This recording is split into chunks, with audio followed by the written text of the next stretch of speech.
सच्चिदानंद रूपाय विश्वोत्पत्त्यादिहितवे तापत्रय विनाशाय श्रीकृष्णाय वयं नमः। अखिल कोट ब्रह्मांड नायक करुणावरुणालय भगवान श्री पंढरीनाथाच्या कृपा आशीर्वादाने सकल साधू संतांच्या कृपेने सद्गुरु ब्रह्मीभूत मोतीराम महाराजांच्या कृपा आशीर्वादाने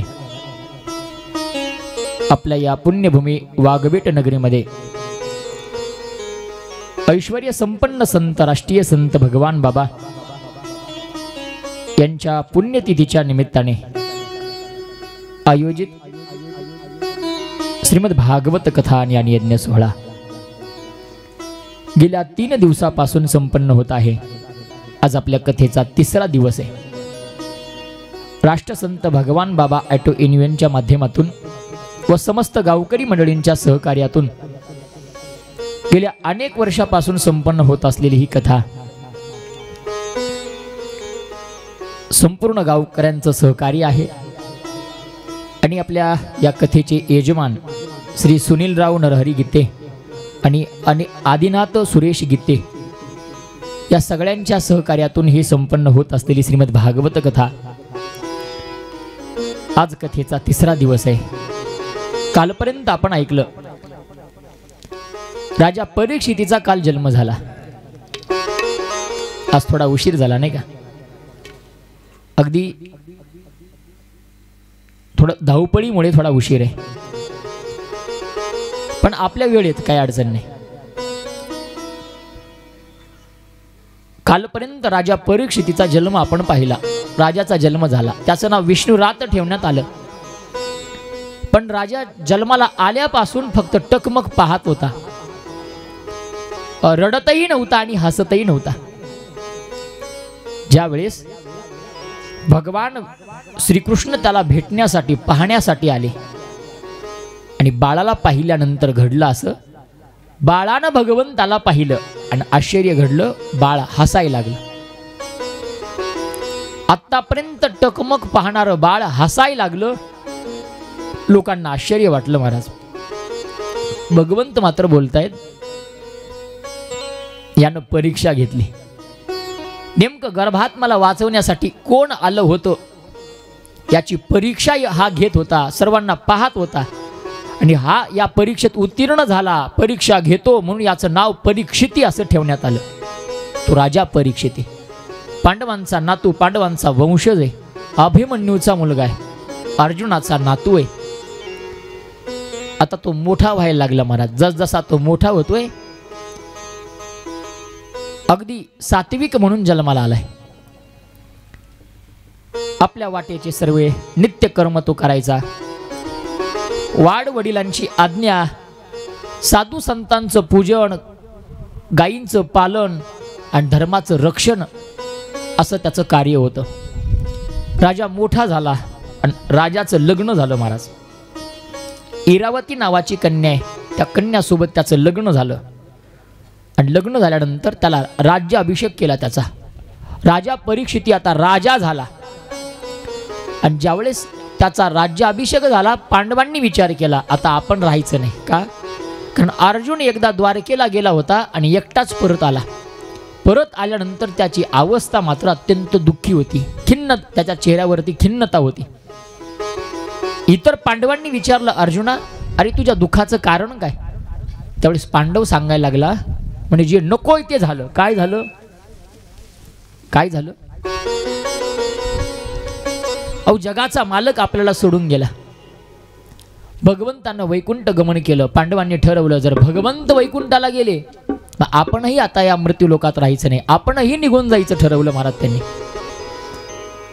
सगळा राज्याचा कारभार परीक्षितीच्या हवाली केला, संपूर्ण जिम्मेदारी परीक्षितीला सोपवली आणि या 4-5 पांडवांनी ठरवलं की आता आपण निघून जायचं बस। 5 पांडव स्वर्गारोहण करतात, स्वर्गाला निघून जातात।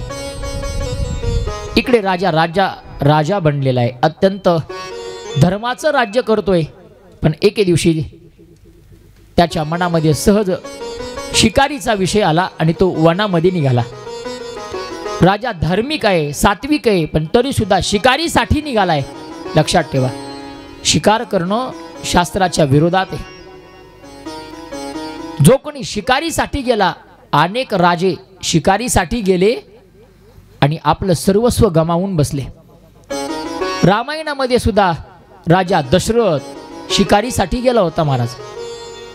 आणि काय झालं माहिती आपल्याला? शिकारीसाठी गेला आणि परिणाम श्रावण बाळाचा त्याच्या हातून वध झाला आणि त्याला शाप मिळाला. इकडे राजा परीक्षिती शिकारीसाठी आलाय आणि त्याच्याही जीवनामध्ये एक विचित्र घटना घडली. काय घडली माहितीये? शिकारीसाठी वनामध्ये एकटाच फिरतोय, पण त्याने एक विचित्र दृश्य पाहिलं. जे दृश्य त्याला पहिल्यांदाच दिसलं असं दृश्य होतं. काय दृश्य होतं सांगू? एक काळा कुट्ट माणूस आहे. काळा कुट्ट माणूस आहे आणि आपल्या हातामध्ये शस्त्र घेतलेलं आहे. एक बैल आणि एक गाय आहे. त्यांना मारण्याचा प्रयत्न करतोय. गाय थरथर थरथर कापत आहे आणि इकडे मात्र हा धर्म जो आहे, जो बैल आहे, बैलाच्या रूपामध्ये धर्म आहे, त्याचे 3 पाय तुटलेले आहेत. 3 पाय तुटलेले आहेत. एका पायावरती उभा आहे, रक्ताभोंबाळ अवस्थेमध्ये आहे तो. आणि तो काळा कुट्ट माणूस हातामध्ये शस्त्र घेऊन उभा आहे आणि त्यांच्यावरती अत्याचार करताना दिसतोय. या राजाला राग आला. अरे, माझ्या राज्यात असं वाईट काम व्हावं, एवढं वाईट काम. मी राजा असताना पशु प्राण्यांवरती हिंसा व्हावी, त्यांच्यावरती अत्याचार व्हावा. बैलाचे 3 पाय तुटलेले. जवळ आलाय तो आणि विचारतोय, तू कोण आहेस? हे करते का करतोयस? त्यावेळेस तो शूद्र व्यक्ती सांगायला लागला, माझ्या हातात काठी आहे, मी गाईला आणि बैलाला मारतोय खरंय, हो पण मी कोण आहे? मी कली आहे. कलियुगाला प्रारंभ झालाय. द्वापर युगाची सांगता झालीये, समाप्ती झालीये. भगवंतानं आपलं अवतार कार्य संपवलंय. भगवंत वैकुंठाला गेलेत आणि त्यामुळे माझा प्रवेश या कलियुगाचा झालाय. आणि त्याचा परिणाम असा झाला, हा बैल नसून हा धर्म आहे आणि ही गाय नसून पृथ्वी आहे. पृथ्वी गायीच्या रूपात आहे आणि धर्म बैलाच्या रूपात आहे. बैलाचे 3 पाय तुटलेत महाराज. तप नावाचा पाय संपलाय, पवित्रता नावाचा पाय संपलाय आणि दया नावाचा पाय संपलाय. 3ही पाय 3 युगात संपले. कृत, त्रेता, द्वापार 3 युगामध्ये 3 पाय संपले आणि फक्त 1 पाय शिल्लक आहे. आता या कलियुगामध्ये सत्याच्या आधारावरती कलियुग अजूनही टिकू नये. कुठेतरी थोडंसं सत्य अजून शिल्लक आहे, म्हणून या कलियुगामध्ये कलियुग चालू आहे. ज्या दिवशी धर्माचा 4था पाय सत्य पाय संपून जाईल, त्या दिवशी या धर्माचं, या कलियुगाचं वाटोळं होईल आणि कलियुग समाप्त होऊन जाईल. कलियुगाचं प्रथम चरण चालू आहे. सांगता येत त्यांना, राजा तू दुःख व्यक्त करू नकोस, तू खेद व्यक्त करू नकोस. हे माझं कर्तव्य आहे, हे मी माझं कर्तव्य पार पाडतोय. असा संवाद त्यांचा झाला. पण राजाला राग आला. राजानं सांगितलं, असं नाही जमणार. जोपर्यंत मी आहे तोपर्यंत तुला प्रवेश नाही.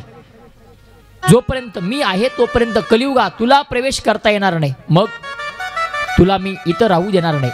कलियुगानं सांगितलं, मग मला राहण्यासाठी ठिकाण सांगा, मला घर द्या.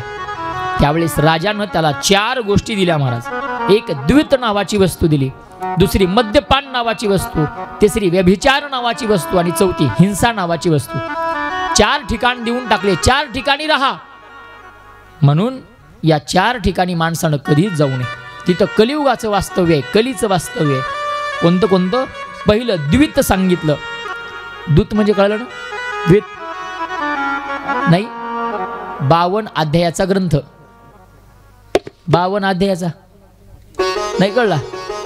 हा, रिकामे लोक वट्ट्यावर, कट्ट्यावर, मंदिरावर 4-5 जण एकत्र बसून 52 अध्यायाचा ग्रंथाच्या पारायण करतात बघा. कसं हे 4 काढतात बघा. ती 52 अध्यायी ग्रंथ म्हणजे आपल्या भाषेत जंगली रम्मी. जंगली रम्मी प्यावो ना महाराज, नाही का? त्याला आपल्या भाषेत पत्ते म्हणतात, डाव म्हणतात, नाही का? ते खेळू नये महाराज. का? कारण त्या ठिकाणी असत्य नावाचा दोष आहे. त्या ठिकाणी असत्य नावाचा दोष असल्यामुळे त्यात कलियुगाचं वास्तव्य आहे. दुसरं मद्यपान सांगितलं, दारू. दारू सुद्धा माणसानं पिऊ नये का? कारण तिथं काय? तिथं दोष आहे. कोणता? गर्व नावाचा दोष आहे. माणसानं दारू पिली की माणसाला गर्व येतो. त्याला वाटतं माझ्या एवढा मोठा कोणीच नाही महाराज. ते सगळं हालत असतं. कोण? दारू पिलेलं. 10 ठिकाणी हालतं महाराज. त्याला घराकडे जाताना सुद्धा नीट जाता येत नाही. असं गोल फिरत जातं घरला, नाही का? इकडल्या बाजूनं तिकडल्या बाजूला, तिकडल्या बाजूला इकडल्या बाजूला पळतं. पण तरी लोकांना म्हणतं माझ्या एवढा मोठा कोणीच नाही. एक दारू पिदाडं घरी आलं ना आपल्या बायकोला म्हणू लागलं, काय मला मुख्यमंत्री केलं तर अख्खं राज्य बदलीन, मला मुख्यमंत्री बनवलं तर मी अख्खं राज्य बदलीन. ती बायकोला म्हणायला लागला. बायको आता ऐकूनच घेत असते बिचारी. ह्याला दारू पेले, ह्याला माहिती आहे बायकोला, याच्याशी बोलावं तर भांडणं करते. ऐकून घेऊ लागली बिचारी. हे म्हणते राज्य मुख्यमंत्री केलं तर राज्य बदलील. एवढंच नाही, पंतप्रधान केलं तर देश बदलील म्हणे. कोण म्हणतंय? ये करून बघा.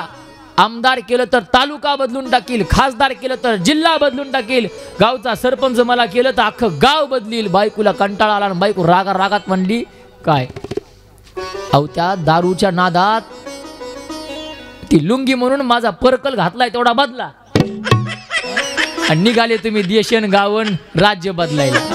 म्हणजे देहभान विसरतं महाराज दारू पिदाड. दारू पिणारे लोक देहभान विसरतात. त्यांना गर्व आलेला असतो, माझ्या एवढा मोठा कोणीच नाही असं त्यांना वाटायला लागतं. म्हणून त्यात गर्व नावाचा दोष आहे. दारू माणसानं टाळली पाहिजे बघा.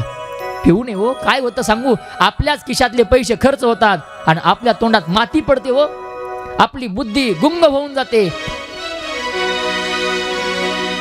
ती दारू, तो गांजा अजिबात पिऊ नये माणसानं. दारू पायी संसाराची झाली धूळधान, दारूनेच घेतला माझ्या सावित्रीचा प्राण. दारू पायी संसाराची झाली धूळधान, दारूनेच घेतला माझ्या सावित्रीचा प्राण. दारू पायी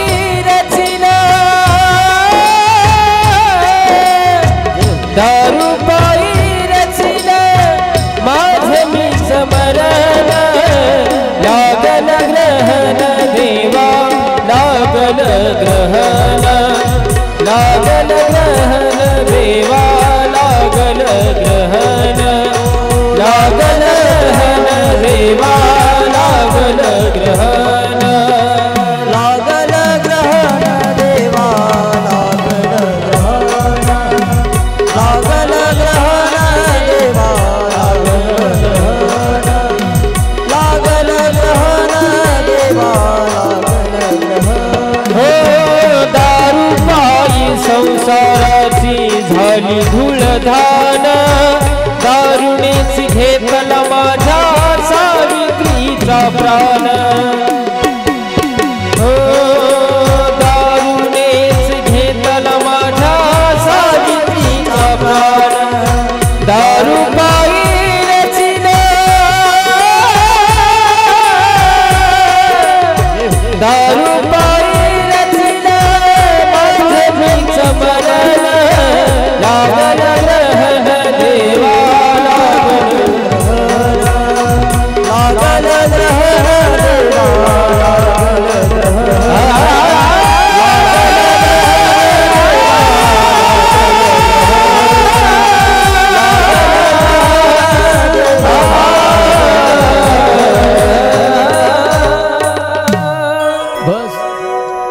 नका महाराज. अनेकांचे संसार उद्ध्वस्त झालेले आपल्याला पाहायला मिळतात.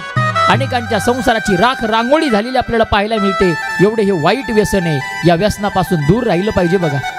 दारू पिऊ नका हो. दारू गांजा मत पिऊ यारो अक्कल गुंग हो जातीये. आपली अक्कल गुंग होऊन जाते महाराज. माणूस वेडा होतो आणि सगळा संसार गमावून बसतो. लक्षात ठेवा. पिऊ नका, व्यसन करू नका, व्यसनापासून दूर राहा. कोणी म्हणेल महाराज आम्हाला दारू पिऊ नका असं सांगताय, नेमकं आम्ही काय प्यावं त्यांच्यासाठी सांगून जातो. जर कोणी मला विचारत असेल महाराज दारू पिऊ नये तर काय प्यावं, त्यांना सांगतो दारू पिऊ नका, दुसरं प्या. काय प्या? ऐका. अरे जाम पर जाम पीने से क्या फायदा है, सुबह पियोगे तो शाम को उतर जाएगी. पगले जाम पर जाम पीने से क्या फायदा है, सुबह उपयोग तो शाम को उतर जाएगी, एक बार तो मेरे हरि नाम का प्याला पी के देख तेरी जिंदगी सुधर जाएगी. जीवनामध्ये काही व्यसन करायचं असेल तर हरी नावाचं व्यसन करा, संस्कार नावाचं व्यसन करा, शिक्षण नावाचं व्यसन करा, पण असं बाकीचं व्यसन करू नका. लक्षात ठेवा. त्या मद्यपानाचं ठिकाण देऊन टाकलं कोणाला? कलियुगाला. तिथं कलियुग राहत असतो महाराज. आणि तिसरं ठिकाण दिलं व्यभिचार. व्यभिचार माणसानं करू नये, वेश्यागमन करू नये, त्या ठिकाणी जाऊ सुद्धा नाही महाराज. का? कारण तिथं काम वासना नावाचा दोष असतो. काम वासना नावाचा. याच्यापासूनही माणसानं दूर राहिलं पाहिजे. एक सांगू, आपल्या डोळ्याच्या समोर जर आपल्याला लहान मुलगी दिसली तर ती आपल्या बहिणीसारखी वाटली पाहिजे, मोठी दिसली तर आईसारखी दिसली पाहिजे. ही भावना, ही दृष्टी आपल्या डोळ्यासमोर असली पाहिजे. लक्षात ठेवा. साधू संतांच्या नजरेमध्ये सगळे सगळे एकसारखे आहेत बघा. कोणीतरी तुकोबारायांना विचारलं, आणि तुकोबाराय तुमचा परमार्थ सफल कसा झाला हो? त्यावेळेस तुकोबाराय सांगतात, आमचा परमार्थ असा सफल झाला. कसा माहितीये? एकांतामध्ये सुद्धा स्त्री भेटण्यासाठी आली तर एकांतात भेटण्यासाठी आलेल्या स्त्रीला सुद्धा तेवढ्याच उच्च अधिकारानं तुकोबाराय सांगतात, जायो तो माते न करी सायास, आम्ही विष्णुदास तैसे नोहे. जर एकांतामध्ये ही स्थिती असेल तर लोकांतामध्ये सुद्धा तीच स्थिती संतांची असते. आणि म्हणून संत मंडळी या उच्च उपकार नेने परनिंदा, नेने परनिंदा, पर उपकार नेने परनिंदा, नेने परनिंदा, पर उपकार नेने परनिंदा, नेने परनिंदा, पर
गोपाल कृष्ण भगवान की जय. जय श्री राधे राधे श्याम. पर उपकार नेने परनिंदा, पर स्त्रिया सदा बहिणी माया. सगळे आपल्याला आई आणि बहिणी सारख्या वाटल्या पाहिजे. हा परमार्थही लक्षात ठेवा. साधू संतांनी हा जपला बघा. आपण ज्यांच्या पुण्यतिथीच्या निमित्ताने एकत्रित जमलो ते राष्ट्रसंत भगवान बाबा. बाबांच्या जीवनामध्ये प्रसंग बघा महाराज. ब्रह्मचर्य व्रताचं पालन केलं, आयुष्यभर ब्रह्मचारी राहिले. त्यांच्या नजरेमध्ये सगळे आपल्या आईसारख्या आणि बहिणीसारख्या होत्या. भगवान बाबांचं जीवन म्हणजे कसं सांगू? ज्ञानोबायांनी सांगितल्याप्रमाणे कसं? जन्मतेनी प्रसंगे स्त्री देह शिवने अंगे, तेथोनी जन्म आघवे सोहळे कीजे. आयुष्यभर जीवन सोहळ्यात आहे ते. पण कोणीतरी एखाद्या शत्रूंनी भगवान बाबावरती आरोप घेतला, एकदा आळ घेतला. बाबा जिथं राहायचे त्या नारायणगडावरती बाबा झोपायच्या रूममध्ये एका महिलेची चोळी टाकली आणि बाबावरती आळ घेतला. सांगितलं, बाबा ही चोळी कोणाची? तर बाबा सकाळी सकाळी प्राप्तविधीसाठी हातात बॉटली डबा घेतला आणि त्या पकाल डोहापर्यंत गेले. एक सोबत माणूस दररोज असायचा. बाबाने त्याला लांब थांबवलं यावेळेस आणि पकाल डोहापाशी बाबा गेले आणि विचार केला, या लिंगामुळे जर मला आरोप लागत असेल, समाजावर माझ्यावर आक्षेप घेत असेल तर हे लिंग ठेवायचं नाही. राष्ट्रसंत भगवान बाबा 2 दगड घेतात आणि आपलं इंद्रिय ठेसून तोडून टाकतात. महाराज लक्षात ठेवा, काय संतांचा त्याग आहे, लक्षात घ्या. रक्ताभुंबाळ अवस्थेत भगवान बाबा पडले, पण आश्चर्य, जिथं जिथं रक्त सांडलं त्या ठिकाणी तुळशी उगवल्या. बघा, रक्त सांडिले जेथे तुळशी उगवल्या तेथे आरती भगवान बाबा चिदानंदाचा गावा. धावून आले देव दिले अभय तेथे आणि भगवंत धावून येऊन त्यांना अभय दिलं. हे संतांचं जीवन आहे. साधू संतांनी समाजाकडे पाहत असताना परस्त्रिया सदा बहिणी माया या आविर्भावात जीवन जगली. लक्षात घ्या. आणि म्हणून ते व्यभिचार नावाची जी गोष्ट आहे त्या ठिकाणी सुद्धा कलियुगाचं वास्तव्य राहिलं. 4थं ठिकाण दिलं हिंसा नावाची गोष्ट. हिंसा ती सुद्धा माणसानं करू नये. बघा का, कारण त्यामध्ये वैर नावाचा दोष असतो. असे 4 ठिकाणं देऊन टाकले, पण त्या कलियुगाला थोडा राग आला. सांगितलं, महाराज सगळं वाईटच दिलं मला. व्यभिचार, ते द्वेष, ते वासना, ते का ते कर्म, काय काय नेमकं सगळं म्हणजे वाईट वस्तू देऊन टाकल्या मला. अरे एखादी तरी चांगली वस्तू द्या ना मला. त्यावेळेस राजानं त्याला सुवर्ण दिलं. महाराज काय दिलं? सोनं. सोनं असं ठिकाण देऊन टाकलं. सांगितलं, या सोन्यामध्ये तुम्ही वास्तव्य करा. सोन्यात वास्तव्य? हो, कलियुगाचं वास्तव्य सोन्यामध्ये आहे. कारण सोन्यामध्ये रजगुण नावाचा दोष आहे. कोणता? रजगुण नावाचा. हे ठिकाण देऊन टाकलं. तुम्ही म्हणाल, जर कलियुगाचं वास्तव्य सोन्यात असेल तर मग आम्ही सोनं घालायचं का नाही? तर त्याचं उत्तर असं आहे, मी तर सांगतो बघा, माणसानं सोनं घालू नये. का? कारण त्यात कलियुग आहे. मग तुम्ही म्हणाल, महाराज आता आमचं सोनं काय करावं? काही नाही, कथा संपली की सगळ्यांनी गोळा करा. ते कानातलं, नाकातलं, हातातलं, पायातलं आणि माझ्यापाशी गातोडं बांधून द्या, मी घेऊन जातो. नाही का? असं नाही, असं नाही. सोन्यात कलियुग आहे. पण लक्षात ठेवा, ज्यावेळेस भगवंतानं विभूती योग सांगितला त्यावेळेस मी कुठं राहतो असं सांगताना मी सोन्यात राहतो असंही भगवंतानं सांगितलं. मग सोन्यात देवही आहे आणि सोन्यात कलीही सुद्धा आहे. मग नेमकं कोणत्या सोन्यात कली आणि कोणत्या सोन्यात देव, त्याचा भेद सांगतो. जो पैसा तुम्ही कष्टानं कमवलाय आणि त्याचं सोनं विकत घेतलंय त्या सोन्यात देव असतो. जोडोनिया धन उत्तम व्यवहार आहे. उत्तम व्यवहारानं पैसा जोडला त्यात देवाचं वास्तव्य. आणि 2 नंबरचा असेल तर कली. 2 नंबर कळालं ना? 2 नंबरचा पैसा कमवला, किती सोनं घ्या मग, त्याच्यामध्ये मात्र कलियुगाचं वास्तव्य असतं. लक्षात ठेवा. आणि म्हणून अशी 5 ठिकाणं देऊन टाकले, पण कलियुगाला राग आला. त्याने विचार केला, राजानं मला शासन केलं, आपणही याचा बदला घ्यायचा. राजानं काय केलं? सोन्यामध्ये प्रवेश केला. राजाने एक मुकुट घातला होता, ते मुकुट सोन्याचा होता. त्या मुकुटात त्यानं प्रवेश केला. एके दिवशी पुन्हा राजा शिकारीसाठी निघाला. तोच मुकुट डोक्यावरती घेतलाय. कोणता? तो एका राक्षसाचा होता, जरासंध नावाच्या राक्षसाचा. कारण पांडवांनी अनेक राक्षसांना मारलं होतं आणि सगळ्या राक्षसांचे मुकुट आपल्या घरी कारागृहात आणून ठेवले होते. त्यानं ते मुकुट पाहिला, त्याला आवडला. राजा परीक्षितीनं डोक्यावर घातला आणि तो एका वनामध्ये आला. शिकारीसाठी आलेला आहे. पण घडलं असं, ज्यावेळेस तो शिकारीसाठी गेला त्याच्यासोबत असलेलं सैन्य आणि हा वेगळा झाला. धावपळीमध्ये शिकार करता करता तो वेगळा पडला, एकटा पडला आणि तो जंगलामध्ये चुकवला, हरवला. महाराज अगदी घनदाट जंगलामध्ये चुकला तो. दुपारची वेळ आहे, त्याला तहान लागली. आता पाण्याच्या शोधामध्ये निघाला आणि पाणी शोधता शोधता एका ऋषीच्या आश्रमामध्ये येऊन पोचला.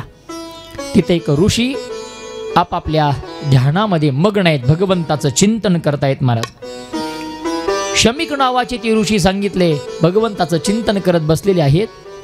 त्यांना माहिती नाही कोण राजा आलाय, कोण माझ्या समोर उभा आहे, काही माहिती नाही. आपापल्या मस्तीत, आपापल्या आनंदात भगवंताचं चिंतन करतायत. खरं सांगू, जे खरोखरच ध्यानात आहेत त्यांना बाहेरच्या जगाचं काही घेणं देणं नाही महाराज. ते आपापल्या मस्तीमध्ये असतात, आपापल्या आनंदामध्ये असतात, भगवंताचं चिंतन करत असतात. राजा आलाय.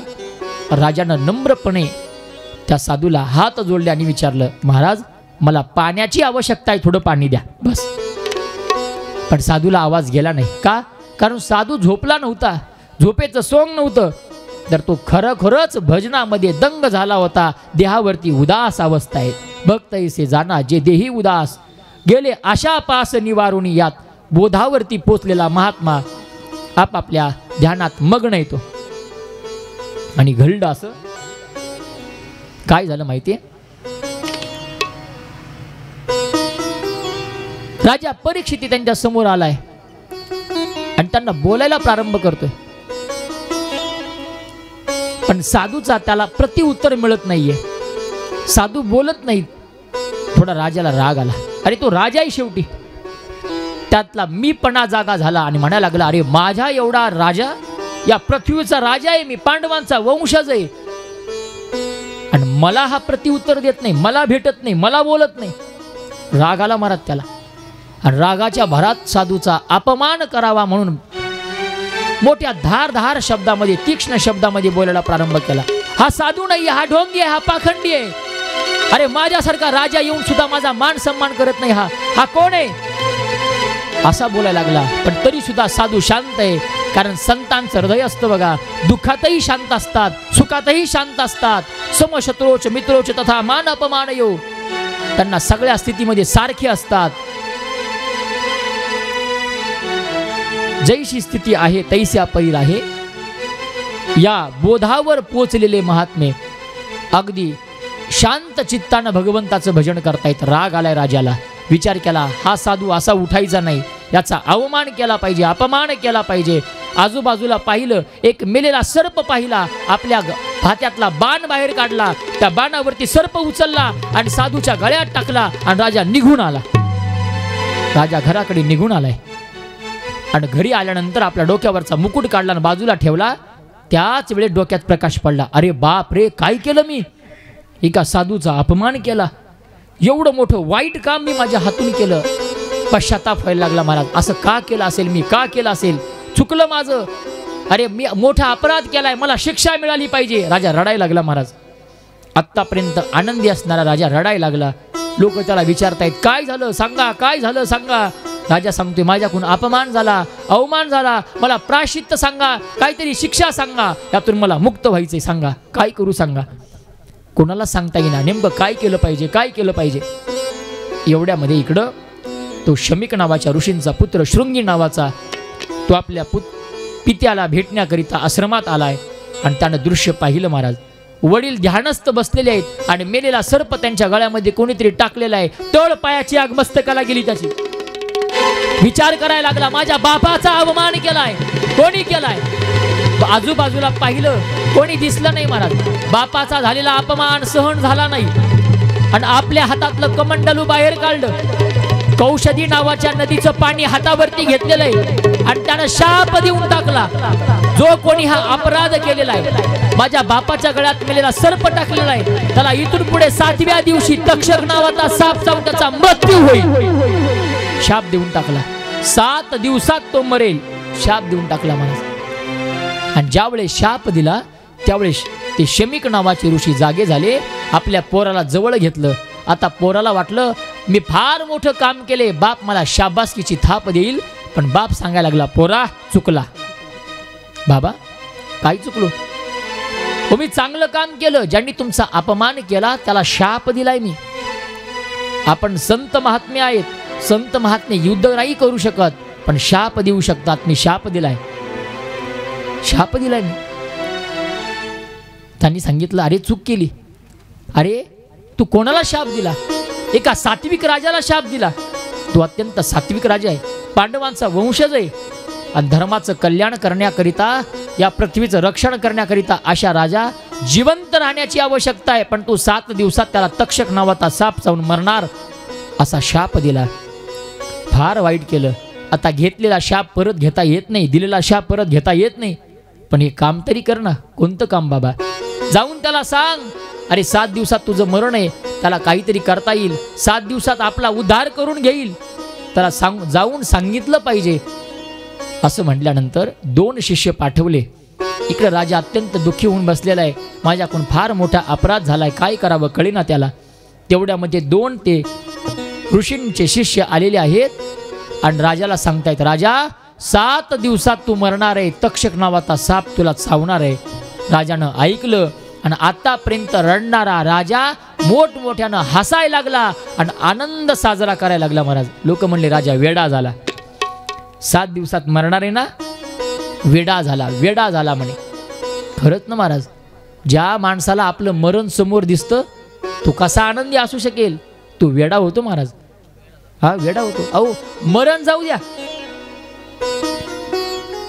द्या बाजूला, कोणी आपल्याला मर म्हणलं तर जमत नाही, नाही का. कोणी आपल्याला म्हणलं ए मर तिकडं, राग येतो माणसाला. मला मर म्हणला, अरे जा तू मर, नुसता नाही तुझा बाप मर. असं म्हणतात महाराज लोक. का मरण सहन होत नाही. आणि इथं तर राजा 7 दिवसात मरणारे राजाला कळाले, तरी सुद्धा राजा आनंदी आहे. का त्याचं कारण राजाला विचारलं तर राजा म्हणायला लागला, मी केलेलं पाप, त्या पापाचं कर्म मला मिळालं, शिक्षा मिळाली, मी आनंदी आहे. आणि अजून सांगू मी का आनंदी आहे, त्याचं दुसरं कारण सांगितलं. त्याचं कारण असं आहे, तो म्हणायला लागला की इथून पुढे 7 दिवस मी मरणार नाही याची गॅरंटी मला आहे. इथं बसल्यापैकी कुणीही सांगावं की आम्ही गॅरंटी देतो, आम्ही 7 दिवस जिवंत राहणार, कोणाचीच गॅरंटी नाही महाराज, कोणाचीच नाही. या कथेच्या मंडपात विराजमान कोणीही सांगावं हात वर करून की महाराज इथून पुढे 7 दिवस मी मरणार नाही, 7 दिवस मी मरणार नाही म्हणू शकत कोण. हा कारण आपण सगळे कधी मरणार आपल्या हातात नाही महाराज. हा अहो तुमचं सोडा, सांगणारा कधी जाईल सांगता येत नाही. कथेच्या या व्यासपीठावरून खाली उतरण्याची आपल्या हातात सत्ता नाही. जगाच्या मालकाच्या मनात आलं की आपलं काम झालं. देव म्हणले आकाशराव चला, निघावत लागतं महाराज, नाही म्हणता येत. अहो वाघीबेटची कथा चालू आहे, आज 3रा दिवस आहे, अजून 4 दिवस राहिलेत, तेवढं पाकीट ठरलंय तेवढं घेऊ द्या, नाही जमत म्हणता, नाही येत म्हणायला. ते म्हणतात तिकडं तुझं बघून घे, तू गेला की लोक दुसरं बोलावते, तू चल. काय नाही महाराज, काही नाही. ते म्हणले श्यामराव चला, रामराव चला, म्हणता येत नाही. अहो आत्ताच तर पोरगी झाल्या, ओय श्यामराव रामराव, आत्ताच तर पोरगी झाल्या, अहो तिचं लग्न करायचं बाकी आहे, नाही जमत नाही. होय निवर्ती महाराज, एक पोरग झालंय नाही का, तिकडं तुम्हाला काय पोरगच आहे का, बस दत्तराव तुमचं राहिलंय, नाही जमत महाराज, जमत नाही, अजिबात नाही. काही असो महाराज, देवाची आज्ञा आली की थांबता येत नाही, त्याला म्हणता येत नाही मला थांबू द्या. अरे देह हा काळाचा, धन कुबेराचे, शरीर जायाचे ठेवणे, उपजल्या पिंडा मरण सांगाते. देह जाणार आहे, संपणार आहे, देहाची गावा आलिया, जन्म मृत्यूच्या सोहळ्या, ना म्हणू नये धनंजया जिया परी. पण राजा म्हणायला लागला इथून पुढे 7 दिवस मरणार नाही, गॅरंटी आहे मला, गॅरंटी आहे महाराज. नाहीतर आपल्याला नाही महाराज, गॅरंटी नाही आपली, अजिबात नाही. आत्ता होता ना आत्ता नव्हता. पक्षी जसा एखाद्या पिंजऱ्यातून उडून जातो ना, तसा हा जीवात्मा पोपट रूपी जीवात्मा एका क्षणात या देहापासून वेगळा होतो महाराज, क्षणात वेगळा. जिंदगी एक किराए का घर है, एक न एक दिन बदलना पड़ेगा. मौत जब तुझको आवाज देगी, घर से बाहर निकलना पड़ेगा. मौत जब तुझको आवाज देगी, घर से बाहर निकलना पड़ेगा. जिंदगी एक किराए का घर है, जिंदगी एक किराए का घर है, एक ना एक दिन बदलना पड़ेगा, एक ना एक दिन बदलना पड़ेगा, एक ना एक दिन बदलना पड़ेगा. जिंदगी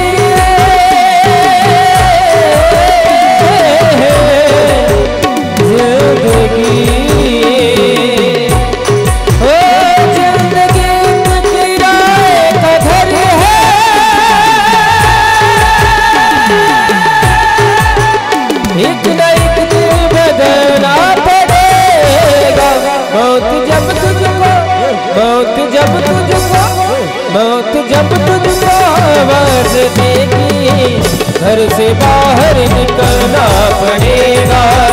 मौत जब तुझको आवाज देगी घर से बाहर निकलना पड़ेगा।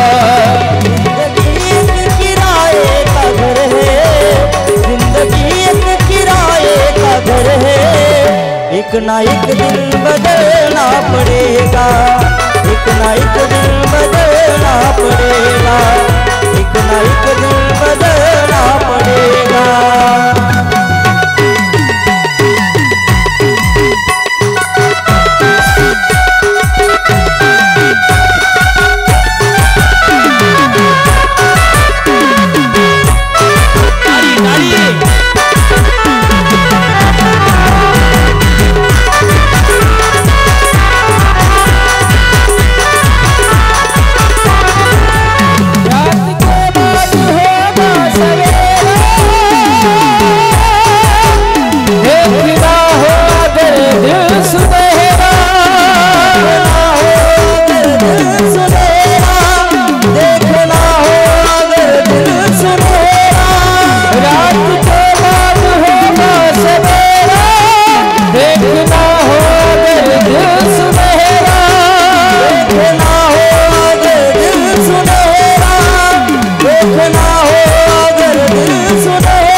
तुझको कांटों से चलना पड़ेगा। एक किराए का घर है, जिंदगी एक किराए का घर है, एक ना एक दिन बदलना पड़ेगा, एक ना एक दिन बदलना पड़ेगा, एक ना एक दिन बदलना पड़ेगा। जिंदगी एक किराए का घर है, बदलना पड़ेगा। मौत जब तुझको आवाज देगी घर से बाहर निकलना पड़ेगा। मौत जब तुझको आवाज देगी घर से बाहर निकलना पड़ेगा, घर से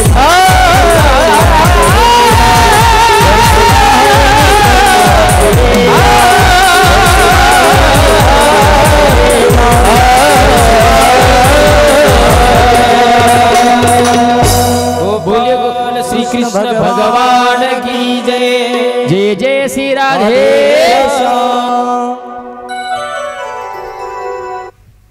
एकदा देवाचं बोलावणं आलं की मग जावं लागतं बुवा, मग तो कोणी असू द्या। येथे नाही उरू आले अवतार, पण राजा आज गॅरंटीनं सांगू शकत होता की इथून पुढे 7 दिवस मी मरणार नाही, ही त्याची गॅरंटी आहे।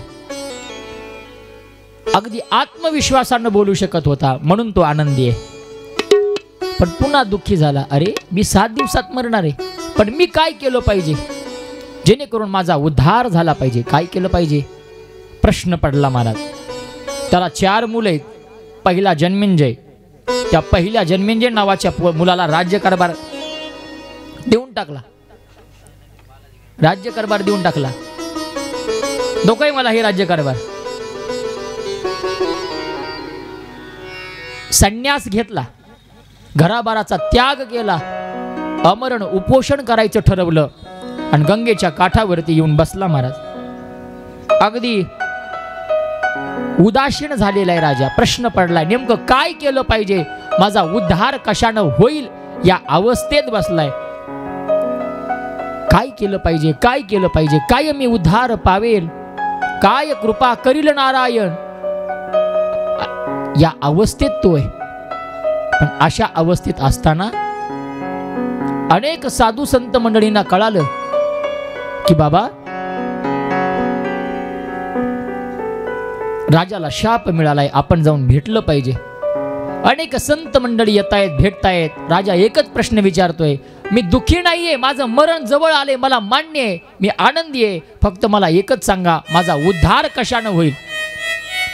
कधीतरी माणसाला वाटलं पाहिजे बुवा, माझा उद्धार कशानं होईल।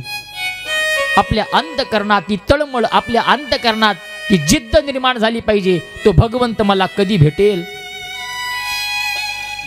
त्या भगवंताचं दर्शन मला कधी होईल.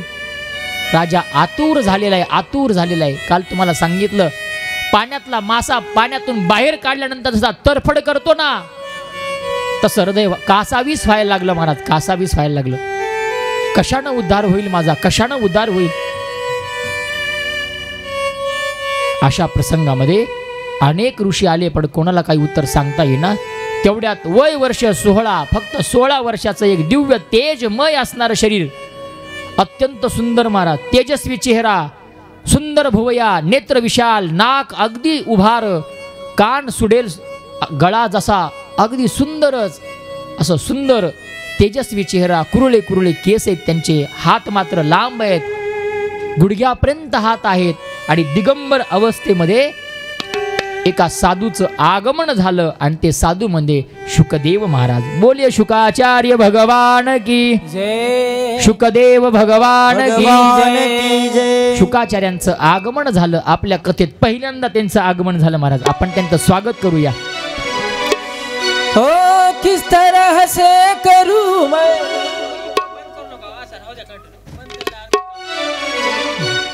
मैंने आपका स्वागतम स्वागतम स्वागतम आपका, स्वागतम स्वागतम स्वागतम आपका, स्वागतम स्वागतम स्वागतम आपका, स्वागतम स्वागतम स्वागतम आपका. किस तरह से करूं मैं नमन आपका, तरह से करूं मैं नमन आपका, किस तरह से करूं मैं नमन आपका, किस तरह से करूं मैं नमन आपका. स्वागतम स्वागतम स्वागतम आपका, स्वागतम स्वागतम स्वागतम आपका, स्वागतम स्वागतम स्वागतम आपका, स्वागतम स्वागतम स्वागतम आपका. आप आए बड़ी उम्र है आपकी, आप आए बड़ी उम्र है आपकी, आप आए बड़ी उम्र है आपकी, आप आए बड़ी उम्र है आपकी. किस तरह से करूं मैं नमन आपका, किस तरह से करूं मैं नमन आपका.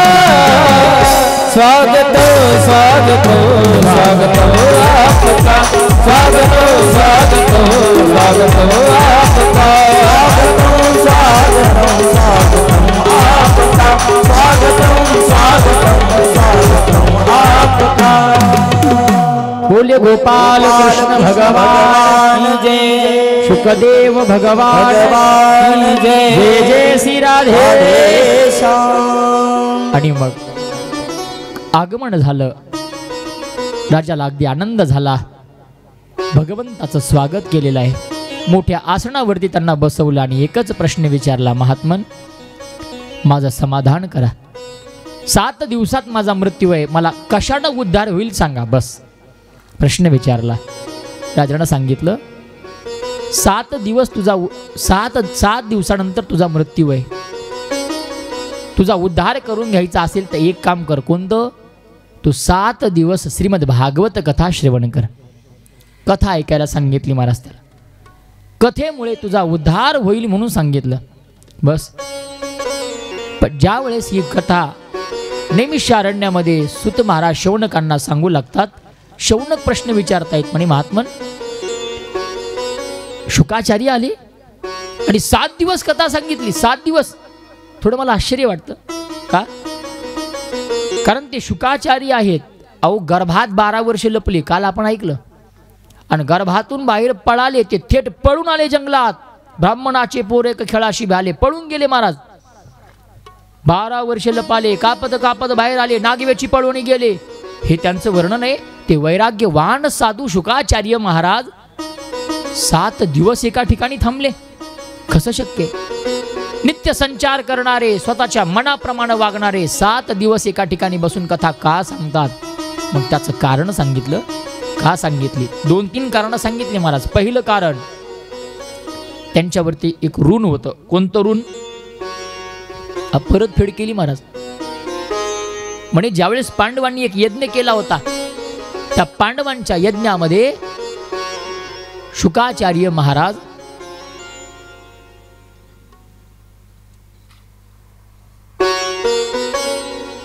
गेले होते, पण आमंत्रण नसल्यामुळे शुकाच्या रूपात गेले, पोपटाच्या रूपात.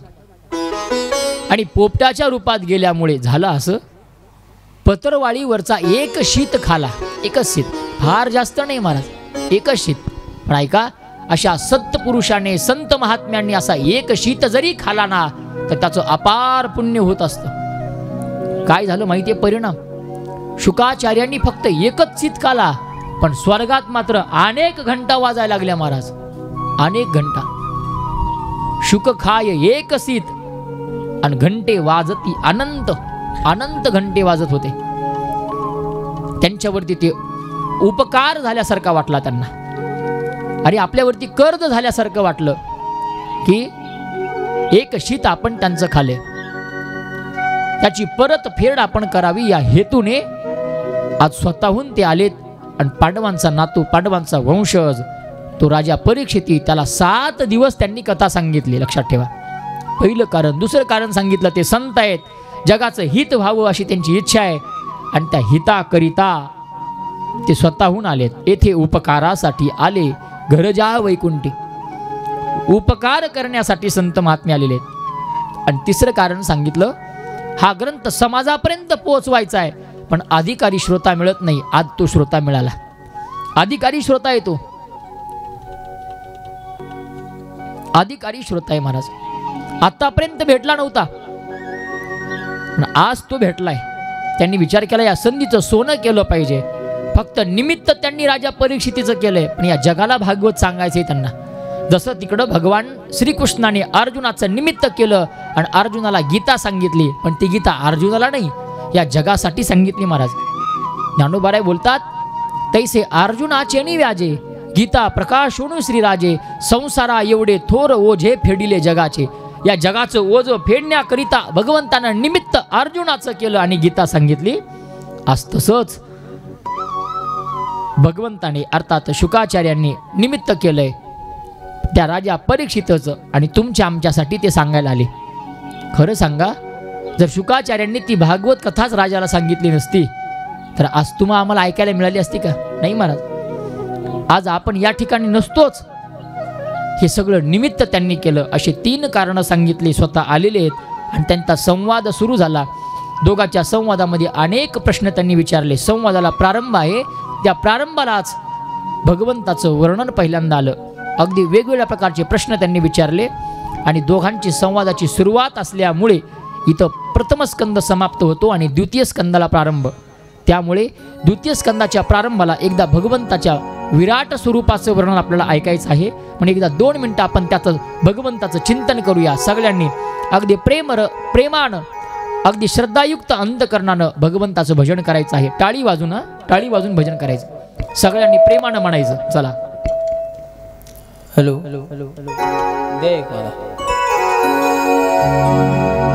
राधे कृष्ण कृष्ण कृष्ण राधे राधे, राधे श्याम श्याम श्याम राधे राधे, राधे कृष्ण कृष्ण कृष्ण राधे राधे, राधे श्याम श्याम श्याम राधे राधे, राधे कृष्ण कृष्ण कृष्ण राधे राधे, राधे श्याम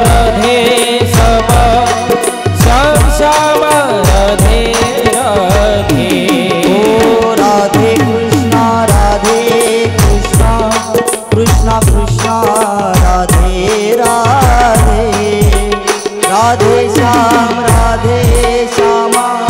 श्याम श्याम राधे राधे.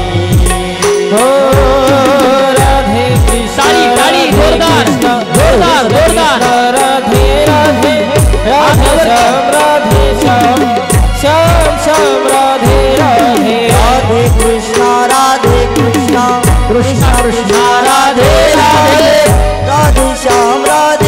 श्यामा श्याम श्याम राधे राधे कृष्ण कृष्ण कृष्ण राधे राधे राधे श्याम श्याम श्याम राधे राधे राधे कृष्ण कृष्ण कृष्ण राधे राधे राधे श्याम श्यामा श्याम श्याम राधे राधे कृष्ण कृष्ण कृष्ण कृष्ण कृष्ण राधे राधे राधे राधे श्याम श्याम श्याम श्याम श्याम राधे राधे राधे राधे कृष्ण कृष्ण कृष्ण राधे राधे राधे श्याम श्याम श्याम श्याम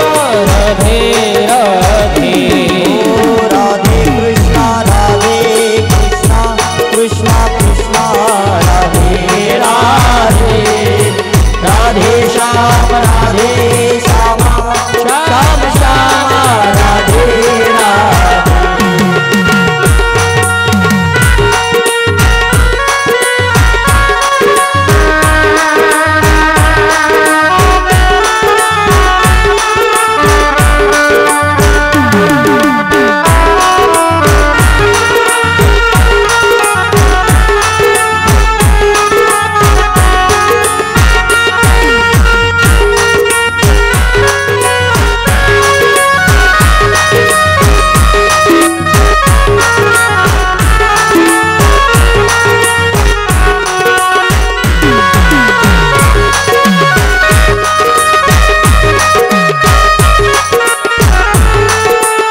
राधे कृष्ण कृष्ण राधे राधे राधे श्याम श्यामा श्याम श्याम राधे राधे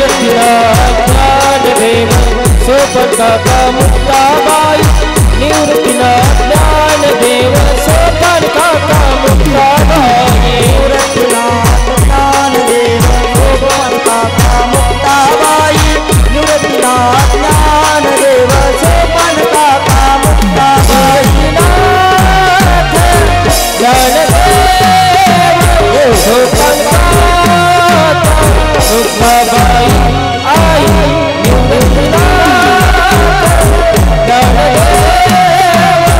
सोपन मुक्ताबाई आई देव सोपन काका मुक्ताबाई देव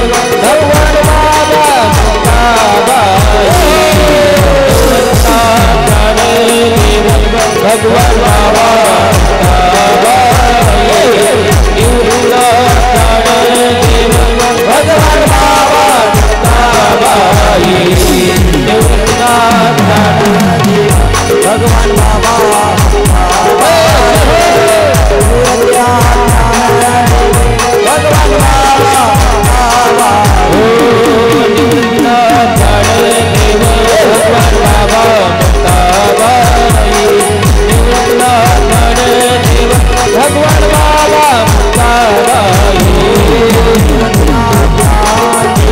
भगवान बाबा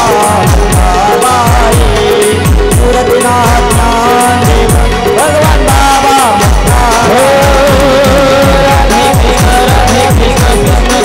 राधे राधे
राष्ट्रसंत भगवान बाबा की जय। जय श्री राधेश।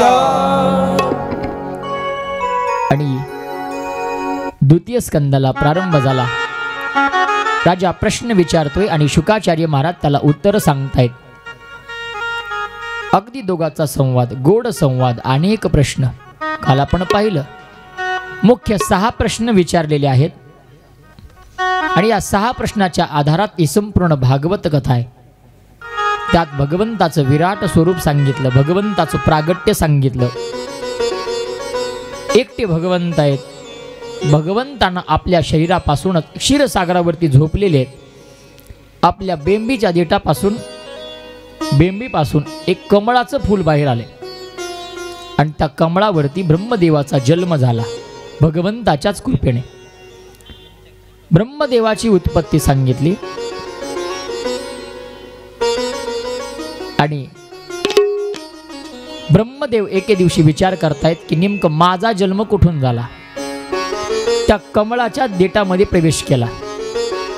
हजारो वर्षापर्यंत अंत पाहायचा ठरवला, पण अंत सापडला नाही सापडला। मला ब्रह्मदेवाला अंत सापडला नाही, आपण तर कोण आहेत, आपल्याला नाही सापडणार महाराज। आणि शेवटी परत आले, विचार करायला लागले, गोंधळून गेले। नेमकं मीच कोण आहे कळत नव्हतं।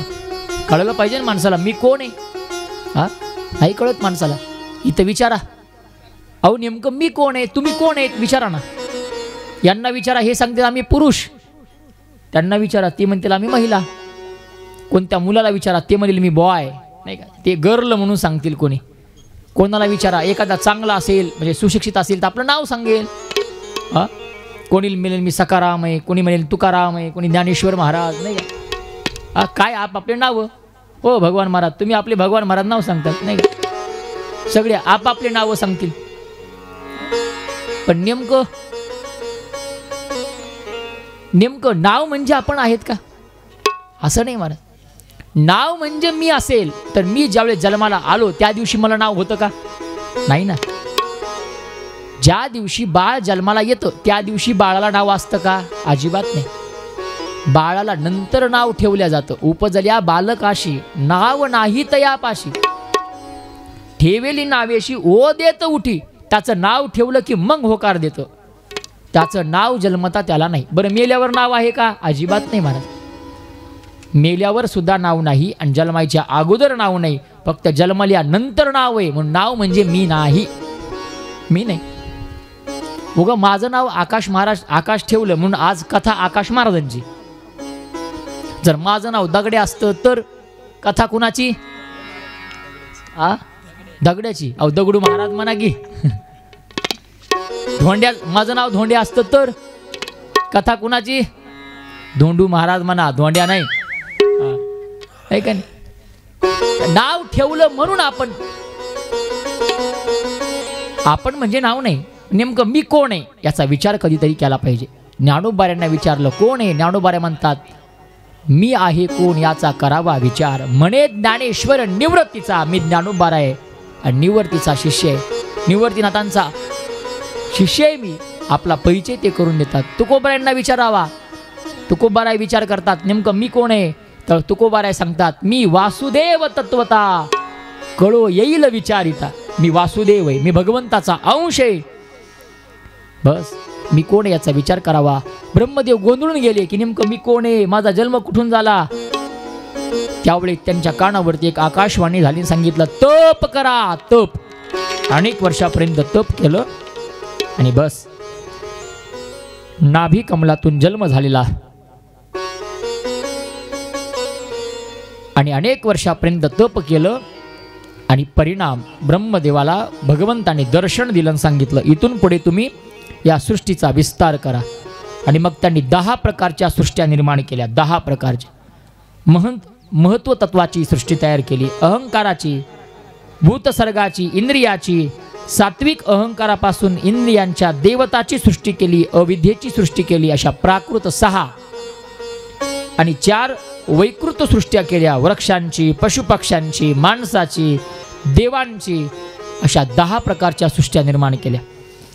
आणि त्यानंतर मन्वंतरादी काळ सांगितले, त्यांच्या विभागाचं वर्णन आलं महाराज। नेमकं काळ कसा तयार होतो, वेळ कसा तयार होतो याची गणती सांगितली.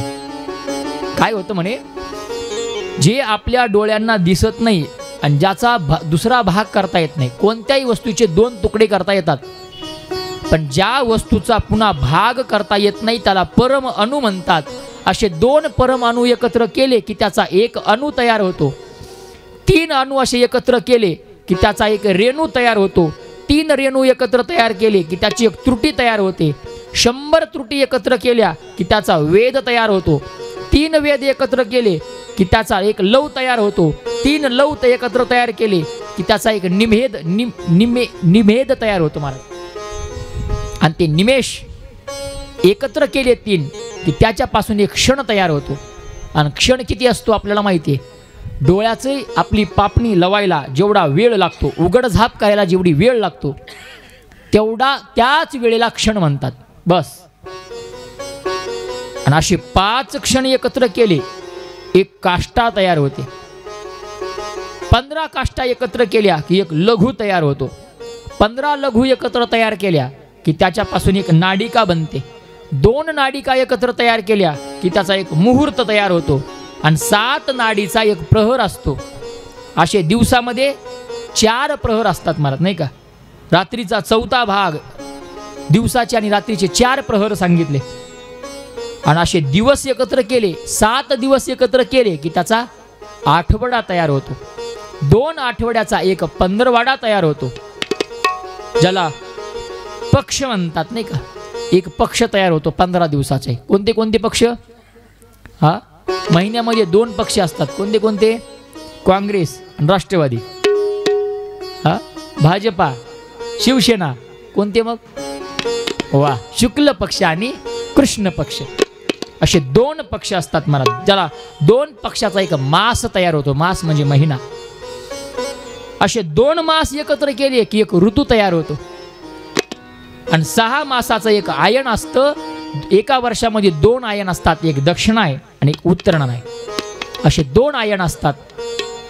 आणि या 2 आयनाचं एक वर्ष तयार होतं. हे झालं माणसाचं. आपल्यासाठी 1 वर्ष, पण देवांचं मात्र 1च दिवस महाराज. आपल्यासाठी 1 वर्ष आणि देवांसाठी फक्त 1 रात्र. म्हणजे 6 महिन्याचा 1 दिवस आणि 6 महिन्याची 1 रात्र देवांची. असे गणना सांगितले. त्यात कलियुगाला आयुष्य सांगितलं 4,32,000 वर्षाचं आयुष्य कलियुगाला. कलियुग 4,32,000 वर्षाचा आहे. द्वापारयुग 8,64,000 वर्षाचा आहे. त्रेतायुग 12,96,000 वर्षाचा आहे. आणि सत्ययुग मात्र 17,28,000 आहे. 28,000 वर्षाचं आयुष्य आहे. आणि हे 4 युग एकत्र केले आणि या 4 युगाची गोळाबेरीज केली की मग मात्र 43,20,000 वर्षाचं आयुष्य तयार होतं. आणि त्याला एक चौखडी म्हणतात. 43,20,000 वर्षाचं आयुष्य एकत्र केलं की एक चौखडी तयार होते. आणि अशा 14 चौखड्या रावण आयुष्य जगला होता. कोण? रावण. एवढं रावणाचं आयुष्य होतं महाराज. भगवान रामचंद्र प्रभू 11,000 वर्ष आयुष्य जगले होते. हे आयुष्याची कालमर्यादा सांगितली. आणि पुढे सृष्टीचा विस्तार सांगितला. ब्रह्मदेवाने आपल्या शरीरापासूनच उजव्या बाजूपासून आणि डाव्या बाजूपासून अशा आपल्या शरीराच्या 2 भागापासून एक पुरुष आणि एक स्त्री निर्माण केली. त्याला स्वयंभू मनु आणि महाराणी शत्रुपा म्हणतात. आणि त्यांना सांगितलं, जा तुम्ही सृष्टीचा विस्तार करा. बस. त्यांच्यापासून 2 मुलं आणि 3 मुली झाल्या. 2 मुलं, प्रियवत आणि उत्तानपद नावाचा राजा. आणि 3 मुली झाल्या. एक आकोती, दुसरी देवहूती आणि तिसरी प्रसूती. त्या 3 मुलीचं लग्न लावून दिलं. आकोती नावाची मुलगी रुची प्रजापतीला देऊन टाकली. दुसरी देवहूती नावाची जी मुलगी आहे ती कर्दम ऋषींना देऊन टाकली. आणि प्रसूती नावाची मुलगी दक्ष प्रजापतीला दिली महाराज. अशा 3घींचा विवाह करून टाकला. आणि मग त्यांना सांगितलं, या पृथ्वीचा विस्तार करा. आणि पृथ्वीचा विस्तार करायचा. पण काय झालं, एक प्रश्न पडला. यांना निर्माण ब्रह्मदेवानी केलं, पण राहायचं कुठं? पृथ्वीवरती. तर पृथ्वी कुठं आहे? त्यावेळेस पृथ्वी मात्र रसातळाला गेली होती. का? कारण एक राक्षस होता. कोणता राक्षस? हिरण्याक्ष नावाचा.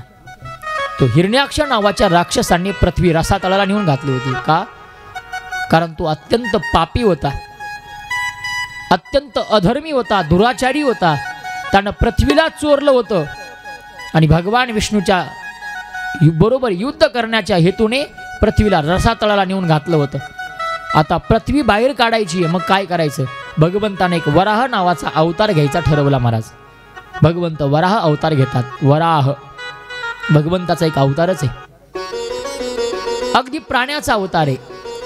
वराह म्हणजे कळलं ना काय असतं? हा, वराह म्हणजे डुक्कर. भगवंताने याचा अवतार घेतला महाराज. PIG पिग असा भगवंताना अवतार का घेतला असेल? देवाला काही होता आलं असतं, काही होता आलं असतं, पण देवानं वराह अवतार का घेतला त्याची कारणं फार गोड सांगितले भागवतकारांनी. त्याची कारणं सांगितले. म्हणे पृथ्वी रसातळाला गेलेली आहे, तिला बाहेर काढायचे आणि पृथ्वीला बाहेर काढायचं असेल तर वराह अवतारच घेतला पाहिजे. कारण वराहच एक असा प्राणी आहे जो प्राणी या पृथ्वी मातेवरती प्रेम करतो महाराज. कसं प्रेम करतो माहितीये? कधी तुम्ही पाहिलंय का वराहाला? वाघबेट हा पाहिलं नाही? पाहिलं?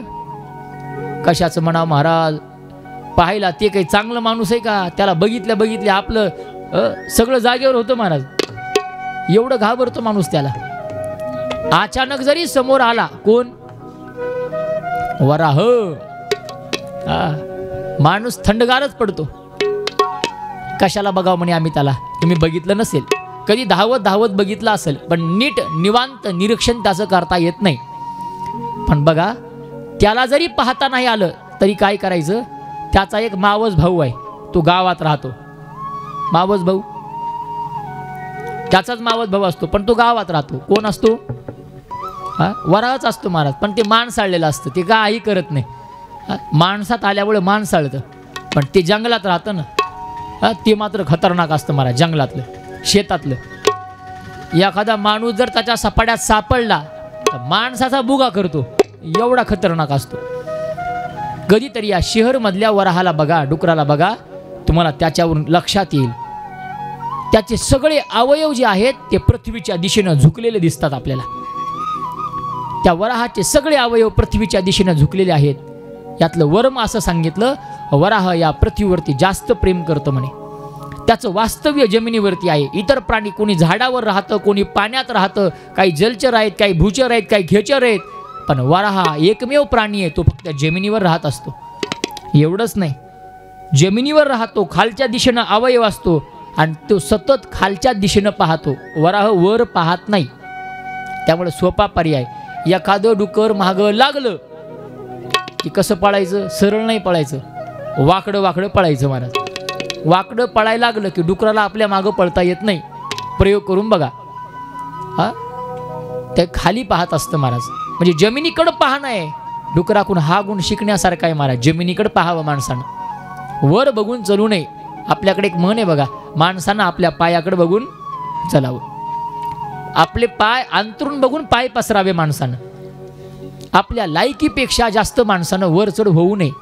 थोडक्यात माणसानं उन्मत होऊ नये, माजू नये. हे डुकराकून शिकण्यासारखा गुणच आहे, लक्षात ठेवा. प्रत्येक प्राण्याकडून काही ना काहीतरी शिकता येतं महाराज आपल्याला, फक्त आपण शिकलं पाहिजे. हो, भगवान दत्तात्रयाने तर 24 गुरु केले. 24 नाही, त्यांनी अख्खं जगच गुरु केलं महाराज. जो जो जयांचा घेतला गुण तो गुरु केला म्याजान. गुरुशी आले अपार पण जग संपूर्ण गुरु दिसे. अख्खं जग त्यांना गुरु दिसतं महाराज. का? प्रत्येकाकडून काही ना काहीतरी गुण घेतला. हा वराह आहे. आणि एवढंच नाही, एक अत्यंत महत्त्वाचं लक्षण सांगितलं. ते वराह म्हणजे कोण आहे म्हणे, काय करतं म्हणे, या पृथ्वीवरचा सगळ्यात निकृष्ट दर्जाचा पदार्थ ते आवडीनं खातं, ते म्हणजे माणसाची विष्ठा. पृथ्वीवरची घाण संपवतं, असं अनेक तऱ्हेनं त्याचं चिंतन केलं जातं. म्हणून भगवंतानं ठरवलं, आता पृथ्वी मातेला रसातळाला गेलेल्या बाहेर काढायचंय, समुद्रातून बाहेर काढायचंय. मग पृथ्वी मातेवरती उपकार करायचा आहे, मग तिला आवडणाराच एक देह घ्यावा. म्हणून भगवंतानं वराह अवतार घेतला. फार सुंदर चरित्र आहे. अगदी विस्तारानं सांगण्यासारखी कथा आहे, पण आपल्यापाशी वेळ नसल्यामुळे अगदी संक्षिप्त पाहूया. भगवंतानं वराह अवतार घेतला. बोलिये वराह भगवान की. भगवंतानं वराह अवतार घेतला आणि वराह अवतार घेऊन भगवंत तिथपर्यंत येऊन पोहोचले. आणि आपल्या दाढेवरती पृथ्वीला धरले आणि रसातळाला गेलेल्या पृथ्वीला भगवंतानं बाहेर आणलं आणि या आकाश मंडपामध्ये स्थित करायचा प्रयत्न करतायत. तेवढ्यात कोणीतरी हिरण्याक्षाला सांगितलं की भगवंतानं वराह अवतार घेतलाय, विष्णूनं वराह अवतार घेतलाय आणि पृथ्वीला पाण्यातून बाहेर काढले. राग आला महाराज. तळ पायाची आग मस्तकाला गेली, हातात शस्त्र घेतले आणि विष्णूकडे युद्ध करण्यासाठी आक्रमक झाला. विष्णूच्या दिशेनं आलेला आहे. सांगितलं, थांब देवा, कोणी सांगितलं तुला पृथ्वीला रसातळाच्या बाहेर काढायला? नाही जमणार, माझ्यासोबत युद्ध करावं लागेल. आलेला आहे आडवा आणि आता भगवंतानं त्याच्यासोबत युद्धाला प्रारंभ केला. मल्लयुद्ध सुरू झालं. एकमेकावरती मुष्टीचा प्रहार करताय, हा त्याला ढकलतोय, याला ढकलताय.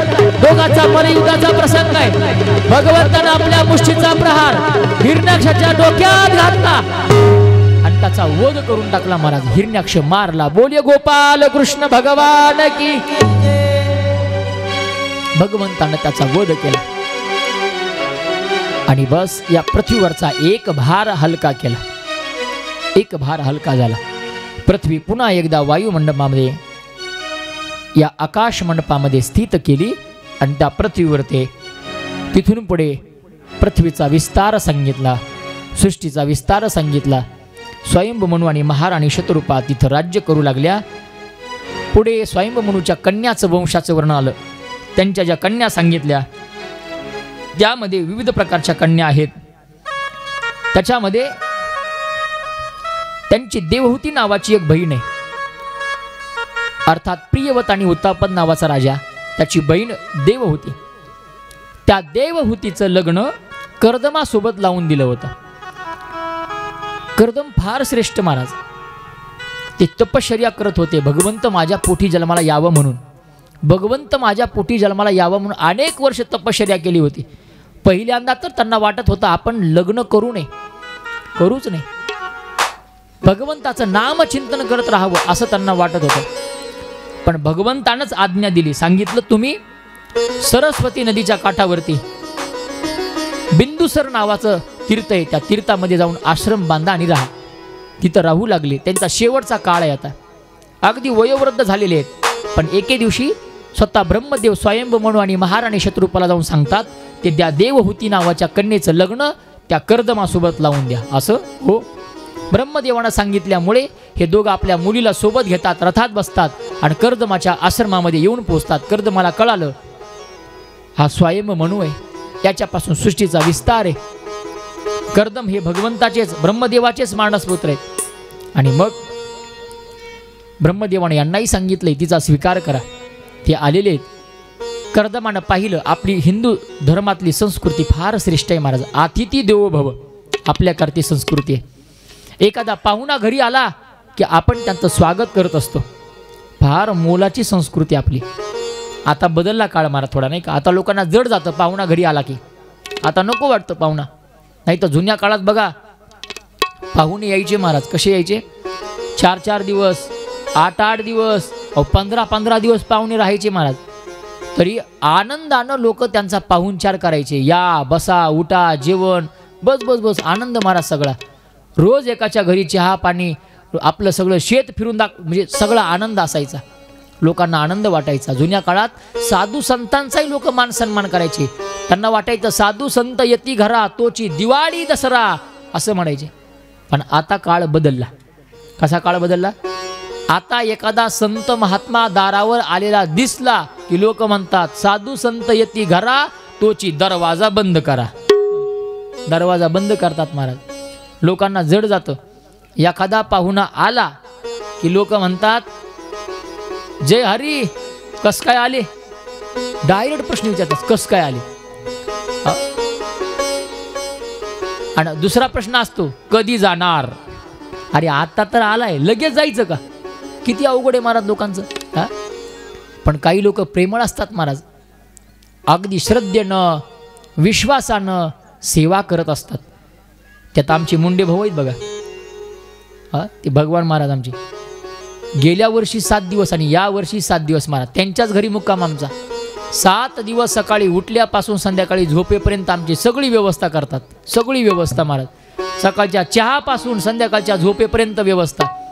संध्याकाळी भूक लागू नये म्हणून संध्याकाळी पुन्हा खायची व्यवस्था, सगळी व्यवस्था महाराज. सकाळी गरम पाण्यात आंघोळीला गरम पाणी. महाराज काय कमी आहे सांगा. प्रत्येकाची व्यवस्था करणार. धडपड, काळजी, प्रेम, श्रद्धा, विश्वास असला पाहिजे. कर्दमानं पाहिलं आणि कर्दमाला वाटायला लागलं आपणही काय करावं, संतांचं पूजन घडावं. म्हणून त्यांचं स्वागत केलं. आश्रमामध्ये त्यांना घेतलं आणि आश्रमात स्वागत करून त्यांना आसनावरती बसवलं. 3 आसन टाकले, कारण 3 जण आले होते ना. स्वयंभू मनू, महाराणी शतरूपा आणि देवहूती आलेली, म्हणून 3 आसनं टाकले महाराज. पण 3 आसनं टाकल्या झालं काय माहितीये, स्वयंभू मनू आणि महाराणी शतरूपा 2 जण बसले. पण हिनं देवहूतीनं विचार केला आपण आसनावर बसू नये. का? कारण माझ्या आई वडिलांना मला इथं कशाला आणले, या कर्दम ऋषींबरोबर माझं लग्न लावायचंय. अर्थात हे माझे पती आहेत, मालक आहेत. बघा पत्नीनं किती पतीबद्दल आपल्या अंतकरणामध्ये श्रद्धा, विश्वास ठेवला पाहिजे. तिने विचार केला अरे हा माझा होणारा पती आहे, नवरा आहे, मालक आहे, स्वामी आहे, आणि त्यानं आसन टाकले. त्यांनी टाकलेल्या आसनावर आपण बसू नये, कारण तो पत्नीचा अवमान आहे, पतीचा अवमान आहे. पत्नीला पाप लागतं महाराज. नवऱ्याला काम सांगू नये असं शास्त्र सांगतं. असं जुन्या काळात होतं. आता नव्या काळात बदल झाला महाराज. आता बिचारे सगळे नवरे काम करते नाही का. आता अवघड झाले सध्या परिस्थिती बदलली महाराज. आता ते म्हणला कधी अगं पाणी घे जरा पाणी, ही म्हणते अहो आणा ना तुम्ही, हाय ना जवळ ते घ्या पाणी. नवऱ्यालाच काम सांगते महाराज. आणि बिचारा नवरा उठतो, पाणी घेतो. पाणी घ्यायला नवरा उठला की मग ही म्हणते बरं झालं उठलात, येता येता मला आणा. म्हणजे काम सांगतात आताचे. अवघड असतं महाराज, अवघड असतं. ते काय बघा कधी कधी आता हे पुरुषांची एक सवय आहे काय, ते आम्हाला भेटतात कथा झाल्यानंतर म्हणे महाराज आमच्या घरला चहाला चला. लोकांची इच्छा असते महाराजांनी घरला चहाला यावं. शक्यतो आम्ही कोणाच्याच घरी चहाला जातच नाही महाराज. का? कारण कुटाणा होतो, काय होतो ऐका. एक जर मला म्हणायला लागलं महाराज आमच्या घरी चहाला चला, मी म्हणलं नको कशाला, अवगत परेशानी. आता संध्याकाळचे 11 वाजले, कीर्तन झालं होतं 9 ते 11 वाजले, उशीर झाला, जाऊ द्या प्रवास लांब आहे. नाही म्हणे महाराज चहाला आलंच पाहिजे. फार आग्रह केला. मला वाटलं चला जाऊया. त्याच्या घरी 11 वाजता चहाला गेलो. दारापर्यंत जाऊन पोचलो आम्ही. यानं दार वाजवायला सुरुवात केली महाराज. याची हिंमत होईना तिचं नाव घेऊन उठवायची, हिंमतच होईना. हा म्हणायला लागला पिंट्याची मम्मी, पिंट्याची मम्मी. जसं शेतामध्ये बैल हाकतोय असे आवाज द्यायला लागला महाराज. याची हिंमत होईना नाव घेण्याची. 15 मिनिटं झालं आम्ही दारावर तसेच उभे. 15 मिनिटानंतर त्याची पत्नी उठली महाराज आणि दार काढलं. म्हणे काय लावलं हो, आता तो झोपले होते म्हणे, मी चांगली सिरियल बघितली ती पुढचं पाऊल, 4 दिवस सासूचे लागीर झालं जी, माझ्या नवऱ्याची बायको, तू तिथं मी, अजून एखादी राहिली कोणती झाल्या सांगा की 2-3 नावं. आता चांगली सिरियल पाहिली होती म्हणेन, चांगली झोप लागली होती, लगेच आले तुम्ही. असं नवऱ्याला बोलायला लागली महाराज. मी तर हपकलो म्हणे नवऱ्याला बोलती, आपली तर काही गत नाही. आता गुपचूप उभा होतो महाराज. आम्हाला आत बसण्यासाठी खुर्चीवर जाऊन आम्ही बसलो. आसन टाकलं त्यांनी, त्या खुर्चीवर बसलो. आणि हा म्हणायला लागला महाराज घरी आले चहा कर. हे म्हणली हे बघा माझं ना फार डोकं दुखते. काय तिच्या भाषेत म्हणायला लागली अहो माझं ना फार डोकं दुखते, एक काम करा तुम्ही चहा करा, महाराजांना द्या आणि मलाही द्या. झाला हे असा कुटाणा होतो महाराज. मग तेव्हापासून मी बंद करून टाकलं चहाला जायचं. हे बघा कुणाला चहा पाजवण्याची इच्छा असेल तर इथं कथा झाल्यानंतर मी 15 मिनिटं बसतो, माझ्या जवळ या, 10 रुपये द्या, मी वाटत कुठेही पितो. तुमच्याकडे घरला जायचं नाही, टेन्शन नाही, तुमच्या बायकोला काळजी नाही, तुम्हालाही काळजी नाही. बरोबर आहे का? अवघड आहे मला. मी काय सांगू लागलो, पत्नी पतीला काम सांगतात. आणि इथं मात्र हिनं विचार केला कोण देवहूतीनं की कर्दमांनी आसन टाकले, त्या आसनावरती आपण बसू नये, पाप लागेल. आसनाच्या जवळ गेली पण बसली नाही. पण कर्दमांनी पाहिलं मनू आणि शतरूपा दोघं बसलेले आहेत, पण ही मात्र बसत नाही. मग यांनी आज्ञा दिली म्हणे बसा. आता किती अवघड आहे. पती आज्ञा देतोय बसा, आता बसावं तर पाप लागते कारण पतीनं आसन टाकले. नाही बसावं तर पती आज्ञा देतोय बसा, आज्ञा मोडल्याचं पाप लागल. आता काय करायचं? दोन्हीकून ताप. बसलं तरी पाप, नाही बसलं तरी पाप. नेमकं काय करावं? फार अवघड असतं महाराज. जे असं पाहतो ना, कर्मकांड पाहतो, त्याच्यात नशिबाला असलं पाप येतं. ज्याला काही घेणं देणं नाही त्याला काही नाही, कशातच नाही महाराज. सगळ्या गोष्टीत आनंद, काही करा आनंदच. पण जो असं सूक्ष्म पाहतो त्याला ताप असतो. काय होतं बघा, जे चांगलं वागायचा प्रयत्न करतो का बिचारा बायकोलाही मान सन्मान देतो, आपल्या बहिणीलाही चांगलं करतो, म्हणजे दोघीचाही मान सन्मान ठेवतो. बिचाराच्या नशिबाला कसं येतं सांगू? आपल्या बहिणीच्या पुरीचं लग्न आणि बायकोच्या बहिणीच्या पुरीचं लग्न, म्हणजे मेहुणीचं लग्न आणि भाचीचं लग्न एकाच दिवशी. आता काय करावं त्यानं? इकडं बहिणीच्या पुरीच्या लग्नाला म्हणजे भाचीच्या लग्नाला जावं का तिकडे मेहुणीच्या पुरीच्या लग्नाला जावं? इकडं गेला तर इकडं राग आणि इकडं गेला तर इकडं राग. असं अवघड होतं महाराज. पण कुणाला अवघड होतं? जे दोघांना सांभाळतो. आता हिनं काय करावं? हिनं विचार केला, पतीची आज्ञा आहे, आपण बसलं पाहिजे. बसल्यावर तर पाप लागतं. मग आसनाच्या जवळ गेली आणि आसनावर नाही, आसनाच्या बाजूला बसली आणि आसनावर फक्त हात ठेवला. कर्दमांनी बघितलं आणि ओळखलं, अरे सात्विक मुलगी आहे, फार सात्विक आहे. सांगितलं लग्न करणार तर हिच्याशीच करणार महाराज. पाहिल्या त्यांनी ओळखलं आणि झालं प्रसंग असा. गांधर्व पद्धतीनं म्हणजे राक्षसी पद्धतीनं अगदी एका मिनिटामध्ये लग्न लागलं. कसं? दोघांना उभं केलं, एकमेकांना फुलहार दिला आणि सांगितलं घाला. एकमेकांनी गळ्यात हार घातला. आपल्याकडे पण असंच असतं महाराज. लग्नाच्या 2-3 पद्धती आहेत बघा. कोणत्या कोणत्या? एक लव्ह मॅरेज, एक अरेंज मॅरेज आणि तिसरी एक पद्धत आहे बघा. कोणती? एका दिवसामध्ये असतं सगळंच. लग्न त्याच दिवशी जमतं आणि त्याच दिवशीच लग्न होतं. त्याला काय म्हणतात? गेटकिन. वा, गेटकिन कसं असतं बघा ना. सकाळी डामडुम, सकाळी डामडुम असतं, संध्याकाळी सामसूम. एका दिवसात लग्न संपून जातं महाराज त्यांचं. असं लग्न केलं. एका मिनिटात दोघांचं लग्न झालं आणि त्यांचा संसार सुरू झाला. पण कर्दम एवढे त्यागी आणि वैरागी होते की ज्या दिवशी लग्न झालं त्याच दिवशी संध्याकाळी ध्यानाकरिता, भगवंताच्या तपाकरिता बसले. ते 1 दिवस नाही, 2 दिवस नाही, 36 वर्षापर्यंत बसले महाराज.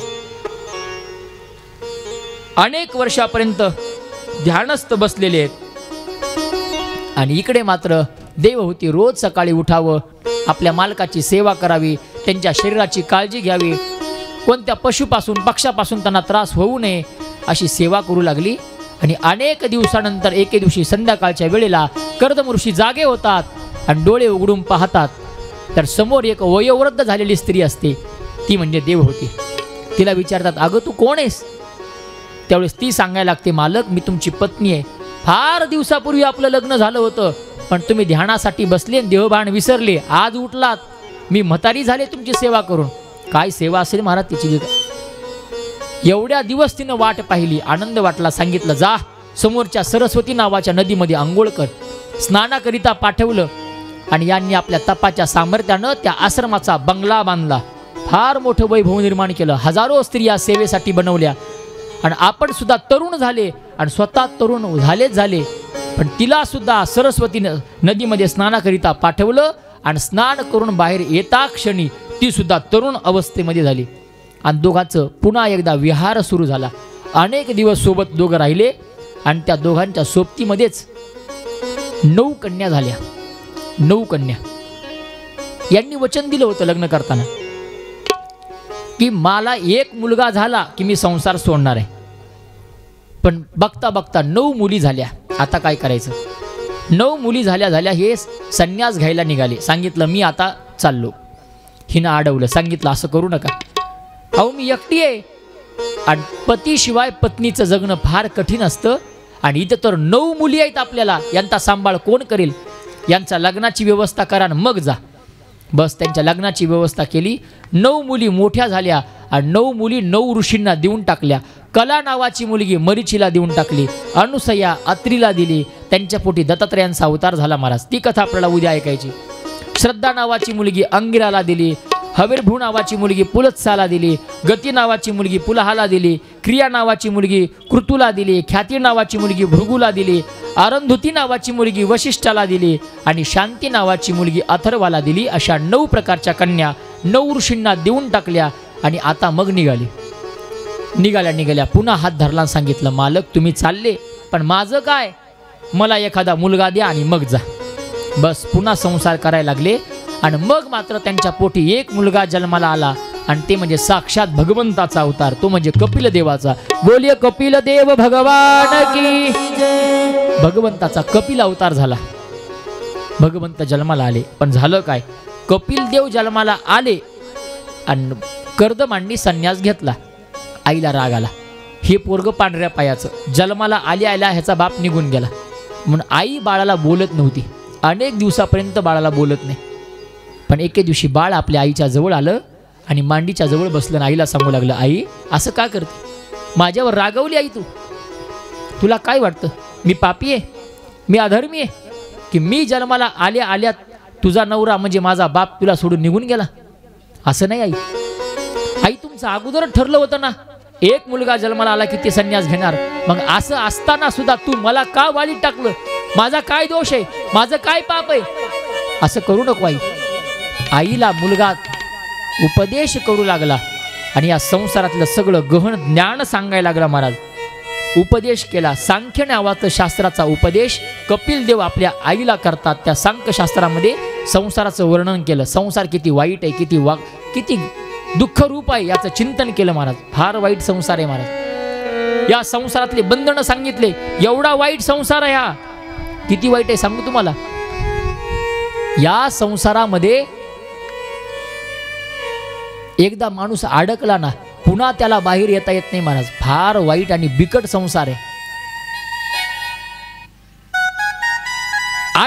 अडकला दुःखात पडला महाराज, तो माया नदीमध्ये अडकला जातो जीव.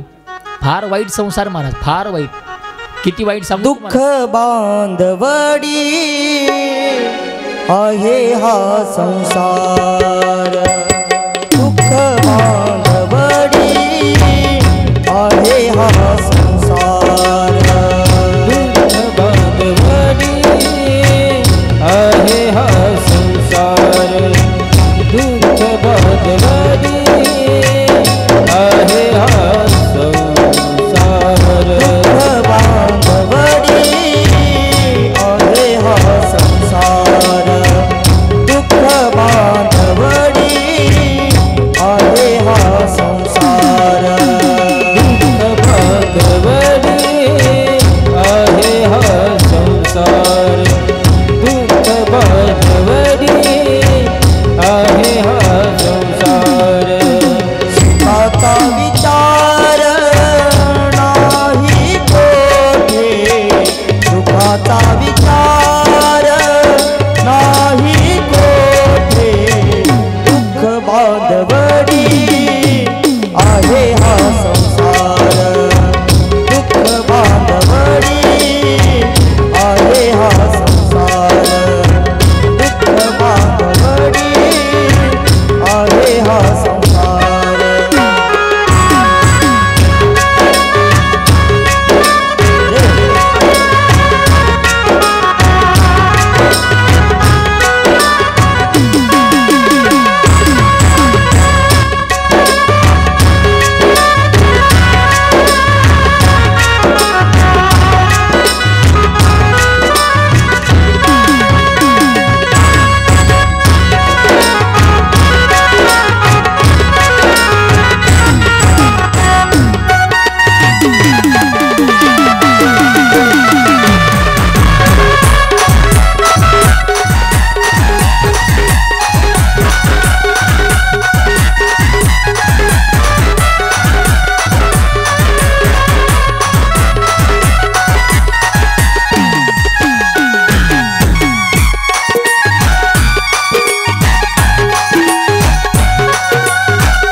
गोपाल कृष्ण भगवान की जय, जय श्री राधे. संसार फार वाईट सांगितला महाराज. दुःख बांधवडी आहे हा संसार. वाईट आहे. किती वाईट आहे सांगू. मी विनोदानं सांगत असतो बघा, ते आपल्या घरगुती उपाय आहे. एखादा जखम झाली, जखम की त्याच्यावर आपण हळद लावतो. जखम झाली की हळद लावतो. पण ते आमच्याकडं कधी कधी काय बघा, हळद वली करून लावतात. वली करून, त्याला आंबी हळद म्हणतात. कधी लावतात तो आंबी हळद? कधी लावतात तुमच्याकडे? जखम झाल्यावर हळद लावतात. पण आंबी हळद केव्हा लावतात? मुक्का मार लागल्यावर. असं मला सांगा, मुक्का मार लागल्यावर हळद लावतात. संसार एवढा वाईट आहे. किती वाईट आहे सांगू. लग्नाच्या आदल्या दिवशी हळद लावतात नवरदेवाला. ते बी तळ पायापासून मस्तकापर्यंत सगळ्या अंगानं हळद. का? ते नवरदेवाला सांगतात, बुवा आजच्या दिवस हळद लावून घे, उद्यापासून मुकाच मार खायचाय. फार वाईट आहे महाराज संसार. या संसारात माणूस अडकला की वेडा होतो, सावध होत नाही. लोक सावध करतात आपल्याला. एकदा नाही, दोनदा नाही, तीनदा नाही, 7 वेळेला सावधान करतात. किती वेळेला? 7 वेळेला. काय म्हणतात? सावधान सावधान सावधान म्हणतात महाराज आपल्याला. पण आपण सावध होत नाही का? सावध व्हायच्या मनस्थितीमध्ये आपण नसतो. त्या दिवशी नवरदेव असतो महाराज. त्या दिवशी कशाला विचारतोय? पायात बुड घालून मारुतीच्या मंदिरात, आणि मारुतीरायाला जाऊन सांगतो, मारुतीराय पक्ष बदलला. आतापर्यंत एकटा होतो, एकटा तुमच्या पक्षात, आता पक्ष बदलला, रामाच्या पक्षात चाललो. सांगतो महाराज हनुमंतरायाला, बसा तुम्ही असेच एकटे देवळात. मारुतीराय त्यावेळेस म्हणतात, आज तुला बरं वाटाले र, आज बरं वाटते. पण ज्या दिवशी 4 जणांच्या खांद्यावरून माझ्या समोरून जाशील ना, मग मात्र अवघड आहे महाराज. फार महाराज संसार फार वाईट आहे. या सावधानला फक्त एकच सावध झाले, ते म्हणजे रामदास स्वामी. बाकी नाही कोणी सावध महाराज. आपण सगळे त्या संसारामध्ये अडकतो. असा संसार दुःख रूप आहे, फार दुःख रूप आहे. त्या विवाह नावाची व्याख्याच केली महाराज. कशी? विवाह. त्याचा अर्थ काय केला माहिती आहे का? वि म्हणजे विस्तव, वा म्हणजे वारा, आणि ह म्हणजे हवन. तिन्ही काळ रात्रंदिवस विस्तव, वारा, हवन म्हणजे विवाह. अजून सांगू, वि म्हणजे विष, वा म्हणजे वाद, आणि ह म्हणजे हसू. आपल्या जीवनामध्ये वाद होतो, आपल्या जीवनामध्ये विष पेरलं जातं, आणि आपल्या जीवनामध्ये हसू होतं. हे सगळं विवाहात होतं. असे विवाहाचे लक्षणं सांगितले. पुन्हा सांगतात विवाह करण्याच्या काही पद्धती सांगितल्या, किंवा का केला जातो याचं सूक्ष्म कारण सांगितलं महाराज. विवाह कशासाठी केला जातो? त्याग शिकवतो तो विवाह, लक्षात ठेवा. भोग शिकवतो आणि मर्यादा दाखवतो, त्याला विवाह म्हणतात. विवाह केला पाहिजे, पण कधी आणि कसा त्याचं शास्त्र सांगितलं. काय बघा, विवाह 3 गोष्टीसाठी केला जातो. एक धर्मासाठी, दुसरं प्रजेसाठी, आणि तिसरं रतीसाठी. धर्म म्हणजे धर्माचं पालन व्हावं याकरिता विवाह केला जातो. दुसरं प्रजा, प्रजेची उत्पत्ती व्हावी म्हणून विवाह केला जातो. आणि तिसरं काम क्रीडेसाठी म्हणजे रती क्रीडेसाठी विवाह केला जातो. पण काय बघा, शास्त्रानं 3 कारणं सांगत असताना धर्माला प्राधान्य दिलं, प्रजेला 2रा नंबर दिला, आणि रती काम क्रीडा मात्र 3ऱ्या क्रमांकाला सांगितली. सध्या कलियुगात उलट झाले. लोक धर्मासाठी लग्न करत नाहीत, तर आनंदासाठी लग्न करतात, काम क्रीडेसाठी लग्न करतात. असं उलट गणित सांगितलं. असं सूक्ष्म चिंतन आहे. दोघांचा संवाद आहे, आणि त्या दोघांच्या संवादामध्ये कपिल महाराज आपल्या आईला सांख्य नावाच्या शास्त्राचा उपदेश करतात. आणि इथं मात्र 3य स्कंद समाप्त होतो आणि 4थ स्कंदाला प्रारंभ होतो. आणि त्या 4थ स्कंदामध्ये त्या स्वयंभू मनूच्या सगळ्या कन्याच्या वंशाचं वर्णन सांगितलं महाराज. सगळ्या कन्याचा वंश सांगितला.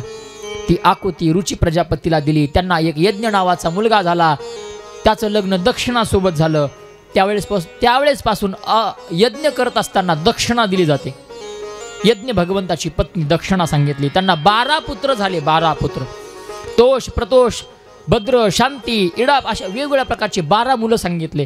पुढे देवहूती नावाची मुलगी कर्दमाला दिली. त्यांना एकच मुलगा कपिल महाराज. 9 मुली सांगितल्या, आपण आता ऐकल्या. प्रसूती नावाची एक मुलगी सांगितली, तिचं लग्न दक्ष प्रजापती सोबत झालं महाराज. त्यांना मात्र फक्त 16 कन्या झाल्या, फक्त 16 कन्या. कुठं 60 कन्या सांगितल्या, इथं मात्र 16 सांगितल्या.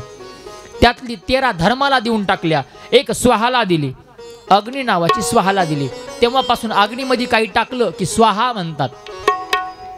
एक समस्त पितृगणाला दिली आणि एक जी आहे ती मात्र भगवान शंकराला दिली. तिचं नाव मात्र सती, सती नावाची शंकराला दिली असं ऐकलं. आणि शौनक ऋषी विचारायला लागले, म्हणे महात्मन आम्हाला हे सांगा, सती नावाची मुलगी भगवान शंकराला दिली होती, पण आम्ही तर असं ऐकलं सासऱ्याचं जावयाचं जमत नसायचं, दोघाचं जमत नव्हतं म्हणे. महादेवाचं आणि त्या दक्ष प्रजापतीचं भांडण होतं. का भांडण झालं आम्हाला कारण सांगा. मग ते कारण सांगितलं महाराज त्यांनी. काय कारण सांगितलं माहितीये? म्हणे एकदा काय झालं, दक्ष प्रजापतीला प्रजापती पद मिळालं, प्रजापती पद मिळाले आणि त्याच्या स्वागतासाठी सगळे लोक आलेले आहेत, सगळे लोक आलेले आहेत. स्वतः ब्रह्मदेव, विष्णू, भगवान शंकर मोठ्या आसनावरती बसलेले आहेत आणि दक्ष प्रजापती शेवटी येतात. कारण आपल्याकडे पद्धत आहे, एखादा मोठा माणूस असेल तर तो शेवटी येत असतो, तो शेवटी येत होता. पण तो आलेला पाहिला आणि सगळ्यांना आदर झाला, आदर वाटायला लागला. सगळेजण उभे राहिले आणि उभे राहून त्यांचं स्वागत करू लागले. पण 3 देवता उठल्या नव्हत्या. त्याच्यामध्ये भगवान शंकर, भगवान विष्णू आणि भगवान ब्रह्मदेव होते. यानं काय केलं माहितीये? कोण उठलं नाही हे बघायला लागला. कारण माणसाचा स्वभाव आहे बघा, माणूस काय करतो माहितीये, आपल्याला कोण चांगलं म्हणतं याच्यापेक्षा आपल्याला कोण वाईट म्हणतं हे अगोदर पाहतो, नाही का? हे माणसाला अगोदर दिसतं. बघा ना, एखादा पूर्ण पांढरे शुभ्रे कपडे एखाद्यानं घालू द्या, माणूस ते पांढरे कपडे बघत नाही, त्या पांढऱ्या कपड्याला कुठं डाग लागलाय काळा बारका तेवढा बघतो. पांढरे कपडे सोडून देतो, लहान डाग पाहतो. म्हणजे माणसाचा स्वभाव आहे. कोणी असू द्या महाराज, प्रत्येकाचं असंच आहे. तुमचं काय, आमचं पण असंच आहे. आम्हाला पण वाटतं कसं, आता आम्ही महाराज आहेत ना, आम्हाला वाटतं काय, आम्ही 4 चौघात गेलं की लोकांनी आमच्या जवळ यावं, रामराम घालावा, जय हरी घालावा, नमस्कार करावा, मान सन्मान द्यावा. आणि एखादा जवळून गेला ना आम्हाला रामराम नाही घातला की मग आमचा युगो हट होतो. आम्हाला वाईट वाटतं, अरे यानं मला इग्नोर केलं, अरे असं वाटतं महाराज. त्रास होतो, नाही होतो महाराज, असं होतो. फार अवघड असतं महाराज, फार अवघड. एकदा काय झालं बघा, आम्ही एका ठिकाणी कीर्तनासाठी गेलो. हे सगळे महाराज मंडळी आमच्यासोबत होते. आमचे दत्ता महाराज, आमचे राहुल महाराज, रामनाथ महाराज, निवर्ती महाराज, आम्ही सगळे एका ठिकाणी कार्यक्रमाला गेलो. आणि झालं असं, आम्ही जेवायला बसलो. गेल्या गेल्या आमचं स्वागत झालं आणि जेवायला बसलो. जेवण झालं आणि आम्ही त्या बैठक रूममध्ये बसलो. आणि मग त्या घरातला मुख्य माणूस आला आणि त्यानं आम्हाला सगळ्यांचा परिचय करून दिला. म्हणे बघा महाराज, ही आमची पत्नी आहे, ती आली दर्शन घेतलं. म्हणे हा मोठा मुलगा आहे, हा मधला मुलगा आहे, हा धाकटा मुलगा आहे. सगळ्यांची ओळख करून द्यायला लागला. सगळे एक एक जण यायला लागले, नमस्कार करायला लागले, दर्शन घ्यायला लागले, दक्षिणा ठेवायला लागले, नाही का? तुमच्याकडे तशी पद्धत नाही, मला कळलं आता. कारण 3-4 दिवस झालं बघा लो, कोणी पाया पडायला बी येत नाही, दक्षिणाही देत नाही. तुमच्याकडे नाही ती पद्धत. काल विनोदानं बोललो मी, आरतीची यजमान तरी दक्षिणा द्या, पण नाही, कोणीच नाही, जवळ आलं पण नाही, ते तिकडच पळून गेले. नाही, पण तिथं पद्धत महाराज, सगळे जवळ येऊ लागले, दक्षिणा देऊ लागले, दर्शन घेऊ लागले. पण झालं काय, सगळे दर्शन घेत आहेत पण एक जण दर्शन घेत नव्हतं. माझं सहज लक्ष त्यांच्याकडे गेलं. मी बघायला लागलो की त्या घरच्या माणसाला कळालं की महाराजांना वाटतंय की यांनी पण दर्शन घ्यावं. मग त्यांनी सांगितलं, म्हणे महाराज हा आमचा जवाई. मी म्हटलं जवाई आहे का? बर, मला वाटलंच म्हणे जवाई आहे म्हणूनच पाया पडत नाही.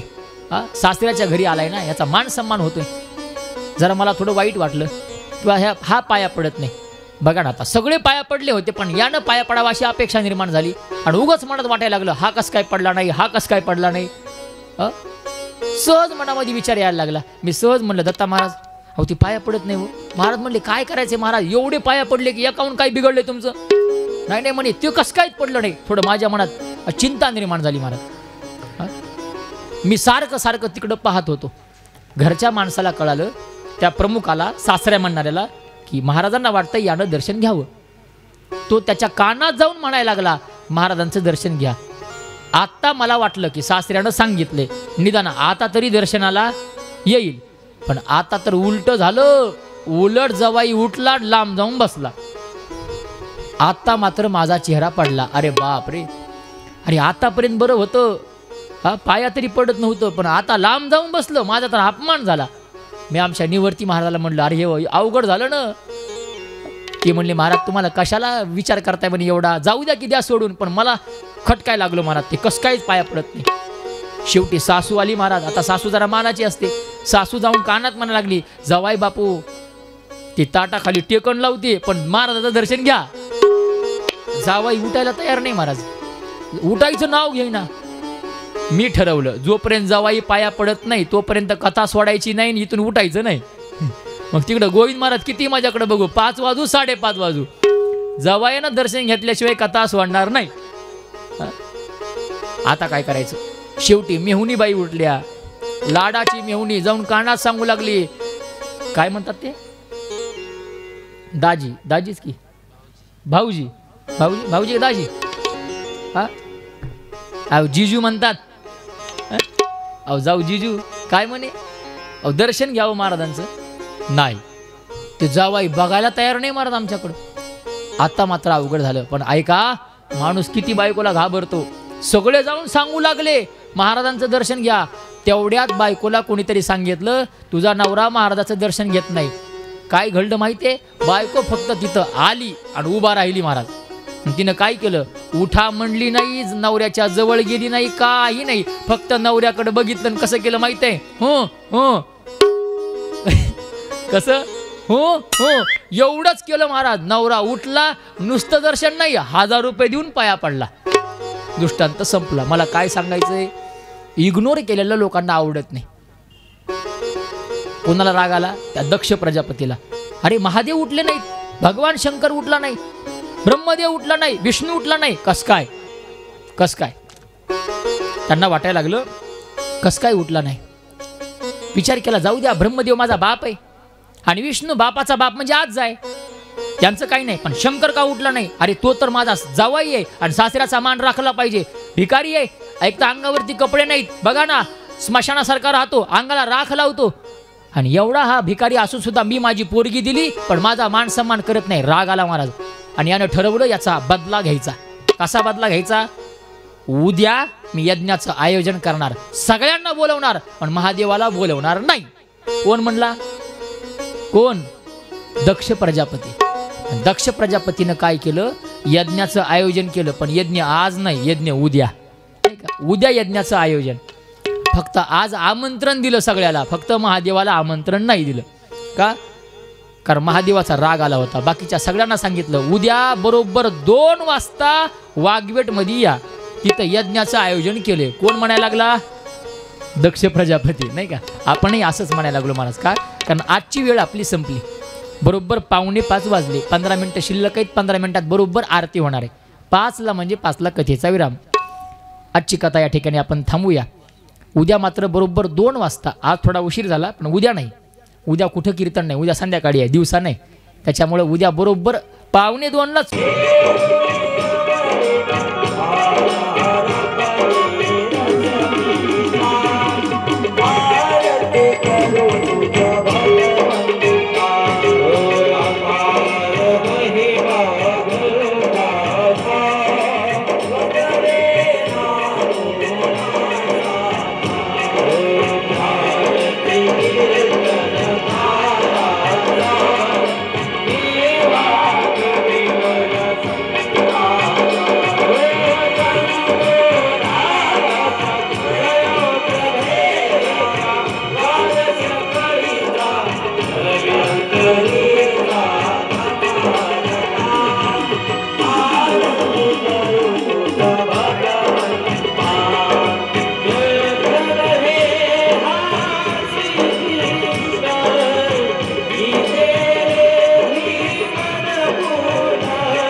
Hey!